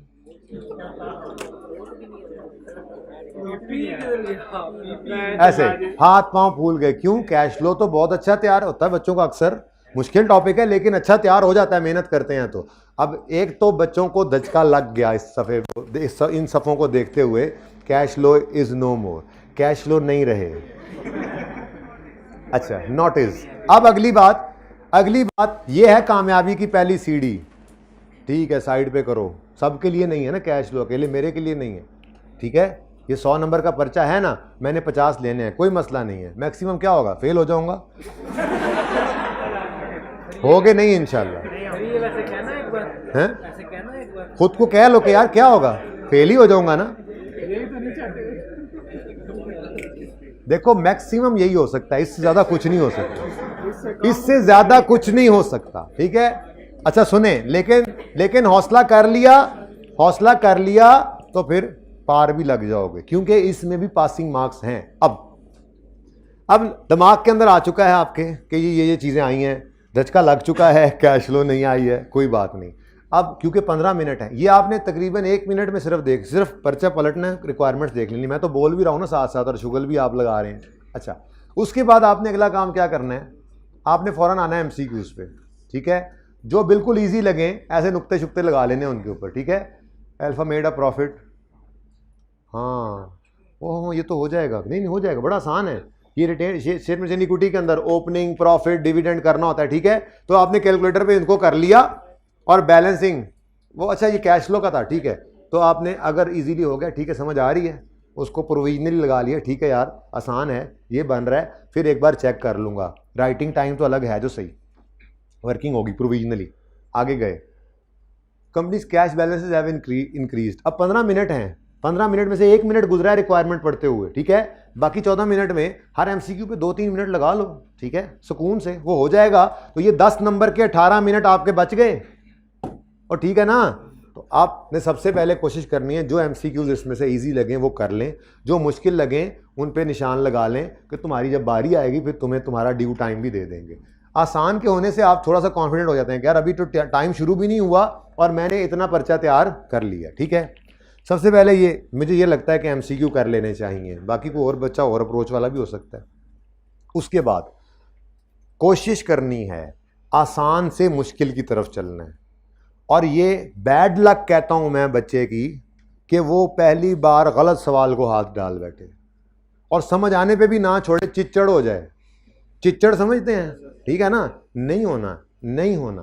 पहली बात तो ये है कि आपने गो थ्रू किया, आपको नजर आया यार EPS बड़ा अच्छा तैयार है, छोटा सा सवाल था, शॉर्ट क्वेश्चन नॉर्मली इजी लग रहे होते भी हैं। आप इधर आपने देखा EPS कैलकुलेट करना है, बेसिक और डाइल्यूटेड, ये MCQs कर चुका हूं, और अभी भी 2-4 मिनट लेट से बच गए हैं मेरे पास रीडिंग टाइम में। तो कोई सबसे छोटा सवाल पकड़ के मैं उसको अब प्लान कर रहा हूं। बड़े सवाल ने तो याद ही नहीं रहना, पर्चा आने तक तो बात ही दूर निकल जाएगी। तो ऐसा छोटा सवाल पकड़ो जो पूरा प्लान हो जाए। अब उससे फायदा क्या होगा, जैसे ही पर्चा मिलेगा MCQs 5 मिनट में कर लोगे, क्योंकि आसान वाले कर चुके हो, मुश्किल वालों को 4-5 मिनट में 2-3 को करके जो समझ में आए, जो रह जाए उसका ऑप्शन लिख के छोड़ दो, निशान लगा दो, एंड पे आना, फिर रुकना नहीं है। फिर जो छोटा सवाल आपने प्लान किया था वो सवाल भी तैयार है आपका। क्या मतलब, आपने इसको अब तसल्ली से देखो, 4-5 मिनट बहुत होते हैं इस छोटे सवाल को पढ़ने के लिए। आपने फौरन पढ़ा, following information has been gathered for the purpose, outstanding shares, outstanding ordinary preference and potential shares. अच्छा 6 मिलियन ऑर्डिनरी शेयर्स हैं, 2% इररिडीमेबल प्रेफरेंस शेयर्स हैं, 3 मिलियन शेयर ऑप्शंस हैं, यकम नंबर पे राइट इशू हुआ है। अच्छा राइट इशू हुआ है, चलो छोटी मोटी वर्किंग चल भी जाती है, वैसे वो मना करते हैं, ठीक है, नहीं लिखने देते, लेकिन चलो दिमाग में तो हो ही जाएगी। दिमाग में क्या करोगे, अंडरलाइन पे तो कोई मसला नहीं है ना भाई, राइट इशू हुआ है। इमीडिएटली बिफोर एंटाइटलमेंट डेट 32 वाला ये अंडरलाइन कर लिया। फिर इशू प्राइस निकली नहीं हुई, अंडरलाइन कर लिया, प्लस करके लिख लिया, प्लान हो गया ना सवाल। जैसे ही सवाल पर्चा सामने आएगा, ये वर्किंग आपकी हुई पड़ी है, सिर्फ उसको आपने नोट करना है, यानी इस तरह का काम कर लें। ईपीएस निकालनी है, बेसिक ईपीएस, ये प्रॉफिट है, कोई एडजस्टमेंट नहीं होनी, तैयारी करके बैठ गए अब आप। यानी कि 15 मिनट में I would not suggest at all कि आप पूरा पर्चा उठा के एक लफ्ज़ पहले से आखिरी तक पढ़ें, उसका कोई फ़ायदा नहीं है, इस प्रैक्टिस का कोई फ़ायदा नहीं, क्योंकि फ़ायदा याद तो रहना कुछ नहीं है। तो सबसे बेहतर क्या है, पहले सिर्फ रिक्वायरमेंट पढ़ो ताकि जो धचका लगना है वो लग जाए और इस रीडिंग टाइम में थोड़ा संभल भी जाओ थोड़ा सा, ठीक है ना। कैश फ्लो नहीं आई तो क्या हुआ, अल्लाह खैर करेगा। 50 नंबर चाहिए, हर सवाल आधा सही कर लो, पास हो। आई कैब यही कहता है। बच्चे को ये समझ ही नहीं आ रही, वही जो कह रहा था मैं, चिच्चड़ हो जाते हैं। छोड़ो यार, एक सवाल को शुरू किया, वो सवाल था 10 नंबर का, इसके बनते हैं 18 मिनट, 15 मिनट किया, 16 किया, 18 किया, 20 हो गए, नहीं समझ आ रही, 21-22 में हो गया, ये भी लेट है। वहां से एमसीक्यू से टाइम निकालना पड़ेगा, कहीं और किसी सवाल से निकालना पड़ेगा, लेकिन स्टिल चलो खैर है। 18 मिनट वाला 19-20 मिनट में हो गया, रैप अप होता नजर आ रहा है तो 2-4 मिनट ऊपर लगा दो। लेकिन अगर फंस ही गया है, कोई समझ ही नहीं आ रही, तो इसे कहो ठीक है भाई फिर मिलते हैं। क्वेश्चन नंबर 2 आसान लगा था, इसके बाद इसमें तो यार 2-4 चीजें लिख ही लूंगा मैं।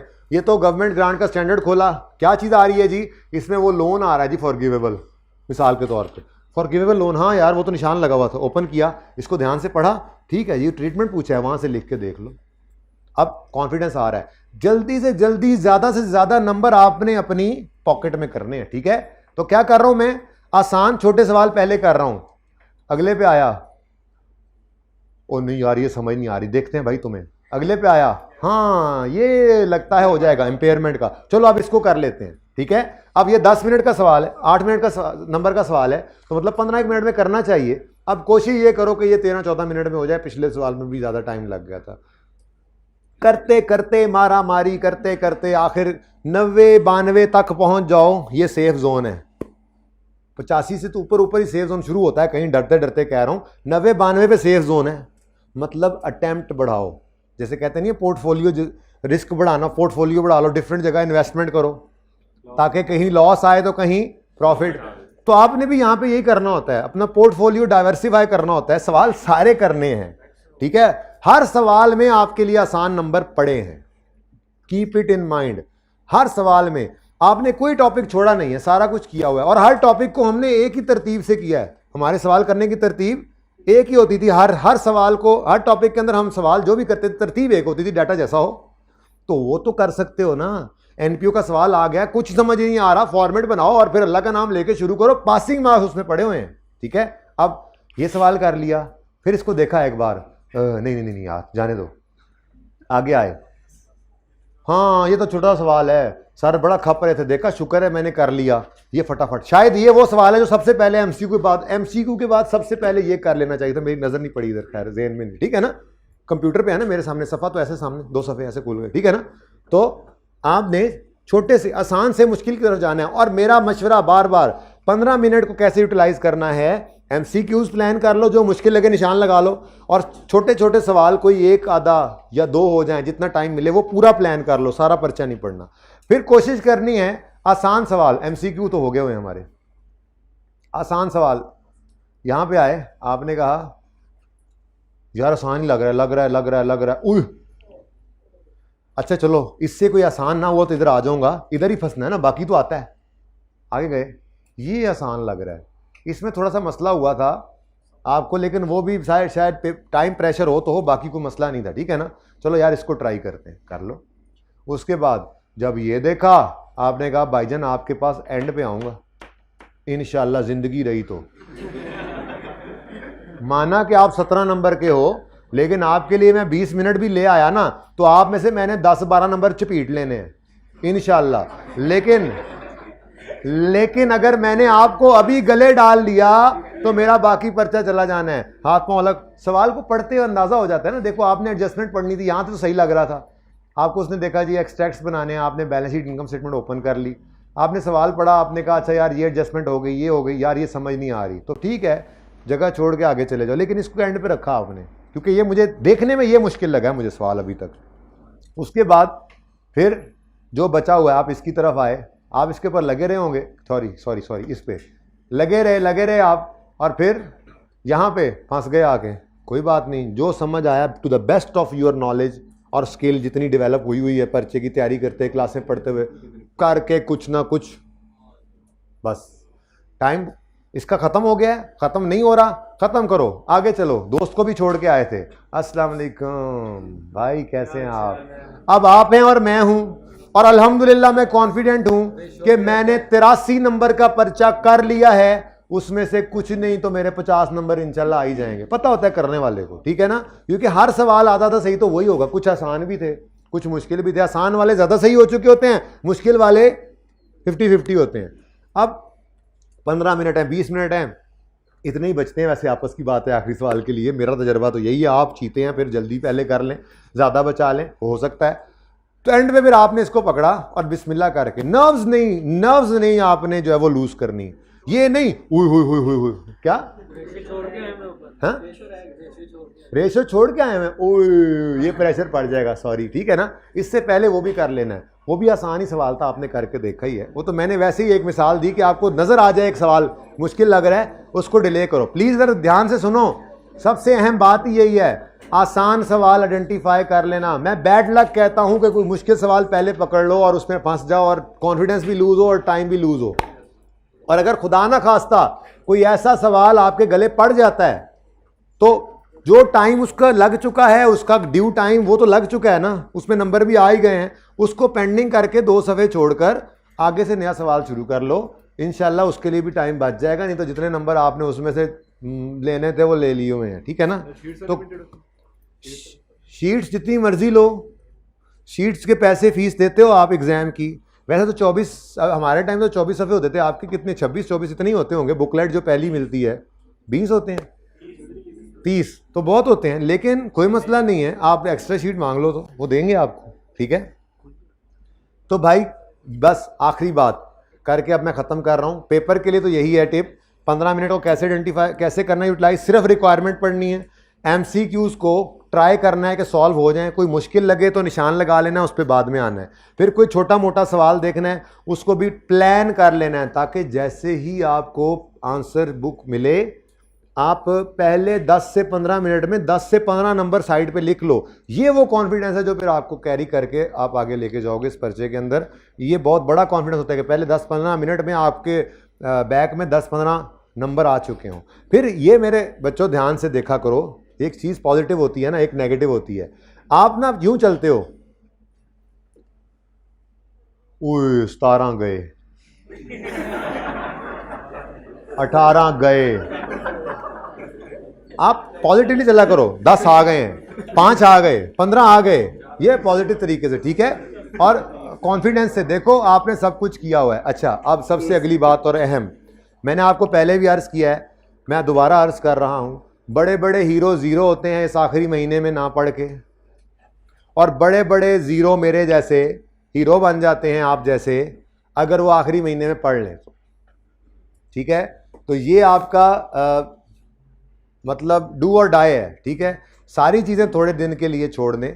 ये जो आप पे तो वैसे एप्लीकेबल भी नहीं है, FR 1 वाले हैं आप लोग, ये जो स्कीम वगैरह का चक्कर है, अगर है, हाँ FR 2 है भी, तो यार उसको दफ़ा करो, ठीक है ना। वो जब होगा तब होगा, ऐसी चीज़ को, किसी चीज़ को नहीं सोचना। मैं कह रहा हूँ अगर किसी ने नहीं सुना तो बहुत अच्छी बात है, सुना भी है तो नहीं सुना, वो आ गया फाइनल, वो आपके कैफ, वो आगे वाले पेपर्स के अंदर को बच्चों को आ रहा है मसला, छोड़े गलत टाइम के ऊपर अगर उन्होंने किया भी है तो। और शोर मचा रहे हैं सारे लोग शोर मचा रहे हैं, टीचर्स वगैरह सब रोला डाल रहे हैं। उम्मीद तो है कोई ना कोई सुनने के लिए बैठे हैं। ICAP सुनता है हमारी बात, मानता भी है, ऐसी बात नहीं है आप लोगों की हमारी, वो बिल्कुल बात सुनते हैं, सुनने की नीयत से ही बैठे हुए हैं, ऐसी बात नहीं है। उम्मीद है कोई ना कोई उसके लिए बेहतर फैसला होगा। आप इन चीज़ों में नहीं पड़े। आखिरी महीना है, अगर घर पे एक कमरा मिलता है, सेक्लूजन मिलती है, आई वुड सजेस्ट कि आप घरों को जाएं। अगर एक कमरा आपको मिलता है सेक्लूजन में, यानी अलग थलग, तो रोटी कपड़े मकान का मसला नहीं है। और जितनी अंडरस्टैंडिंग घर वालों की होती है आपके बारे में, कोई दोस्त यार वैसी नहीं कर सकता, वैसा आपको अंडरस्टैंड नहीं कर सकता। अगर नहीं है माहौल, शोर शराबा, दोस्त अहबाब, रिश्तेदार ज़्यादा हैं, तंग करते हैं बच्चे, वहाँ पे कुछ ऐसा है मामला, फिर ना जाएं, ठीक है। आपको अपने हालात को खुद पता है।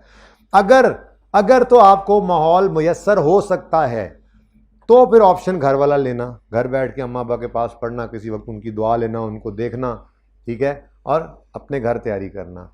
14 से 15 घंटे इफ़ेक्टिव पढ़ाई चाहिए। इफ़ेक्टिव का मतलब ये होता है कि जहाँ पे आपकी नज़र वहीं पे आपका दिमाग सारे, जैसे वो कहते नहीं है, बुजुर्ग अक्सर कहते हैं ना, बड़ी बात अल्लाह की बात करनी हो, दीन की बात करनी हो, तो कहते हैं कि हक तो ऐसे है कि सारा जिस्म कान बन जाए।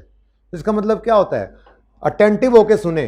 तो आप पढ़ रहे हैं ना, तो ऐसे पढ़ें कि सारा जिस्म दिमाग बना हुआ हो आपका, ठीक है, मतलब कि आंखें छोड़ें आप, ठीक है, आंखें किताब पे और दिमाग कहीं पे। मैं 2-3 अटैम्प्ट पहले ना एक शेर सुनाया करता था बच्चों को, वो बच्चों ने ना पकड़ ही लिया। 2-3 अटैम्प्ट से नहीं सुनाया, आज आपको सुनाता हूँ कि वो कहते हैं ना, वो तेरे ही बाल बिखर जाते हैं दीवारों पे, तेरी ही तस्वीर किताबों में नजर आती है।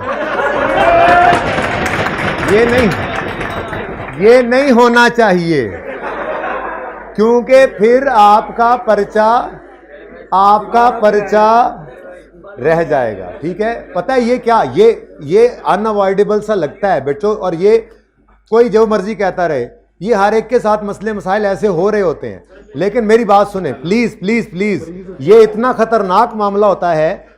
ये जरूरी नहीं है कि ये बालों वाली बात ही हो, कोई भी सोच होती है, कोई भी सोच ऐसी होती है, किसी भी सोच के पीछे लगते हैं, ये एक प्रॉब्लम होती है बड़ी। पढ़ रहे हैं ना, अब सोच आ गई लाहौर जाना है, अब वो लाहौर जाना है ना, तो गड्डी दा बुआ खोल के विच बह के गड्डी दा बुआ बंद करके फिर, मतलब ये मुनासिब नहीं है। आपने अटेंटिव रहना है, ऐसे वॉन्डर करेगा दिमाग, फौरन वापस लाना है। इफेक्टिव 15 घंटे का मतलब ये है, इफेक्टिव 15 घंटे का मतलब ये है कि यहीं पर दिमाग, यहीं पे आंख। उसके लिए 16 घंटे बैठे होगे, कम से कम 14 घंटे निकलेंगे तकरीबन। आधा घंटा पौना घंटा तो हर 2-3 घंटे बाद दिमाग वॉन्डर कर ही जाता है। तो 16 घंटे बैठोगे, 14 घंटे निकलेंगे। इसका मतलब बाकी कामों के लिए सिर्फ 8 घंटे हैं, जिसमें खाना, सोना, नमाज, गेम भी कर लेना आधा पौना घंटा। मैं तो करता था, मेरा सोना कम है इसलिए मैं 6 से 6.5 घंटे में काम चला लेता था। बाकी नमाज तो मैं 14 से 13 घंटे, 14 घंटे, लेकिन वो इफेक्टिव होते थे। तो गेम करो असर से मगरिब, कोई मसला नहीं है, लेकिन उसके अलावा फिर और कोई काम ना हो। प्लीज़ प्लीज़ चलते हैं, आप अपनी जमात कर लेते हैं, ठीक है, यही हो सकता है ना, अपनी जमात करते हैं आप, क्योंकि अब ये मुलाकात तो फिर इस तरह से होनी नहीं थी। तो आप लोगों ने आखिरी महीने को कैपिटलाइज करना है। और सबसे अहम बात, खुदा के लिए पेपर नाइट में जाग के नहीं जाना। ये अकाउंटिंग का पर्चा है, इसमें कौन सी प्रोविजन आपने रट्टा लगानी है? वैसे तो लॉ में भी वो नहीं होती हैं। जाग के जाओगे, फेल होने के चांसेस बढ़ जाएंगे। सादा बात कर रहा हूं, पेपर नाइट में कोई नहीं अकाउंटिंग की तैयारी होती, उस बस फॉर्मेट्स वगैरह देख लो तसल्ली के लिए, वो 1-2 दिन के अंदर यही होता है। 6 से 7 घंटे की पूरी नींद लेके जाना है, नाश्ता करके जाना है। ये बहुत से अहम बात कर रहा हूं मैं, इसको हल्का नहीं लेना। नींद पूरी, पेट भरा हुआ, पूरी तैयारी के साथ जंग करने जाना है, ठीक है। ये जरूर याद रखिएगा। ये मैं मसला बता रहा हूं, सारा सेशन भी अच्छा पढ़ा, आखिरी महीना भी मेहनत सही की, सारी रात जाग के पेपर में चले गए। बैठो, अब थोड़ा सवाल ऊपर नीचे आया, दिमाग बंद है, सोच ही नहीं सक रहा, तो नींद लेके जाना और नाश्ता भी करके जाना।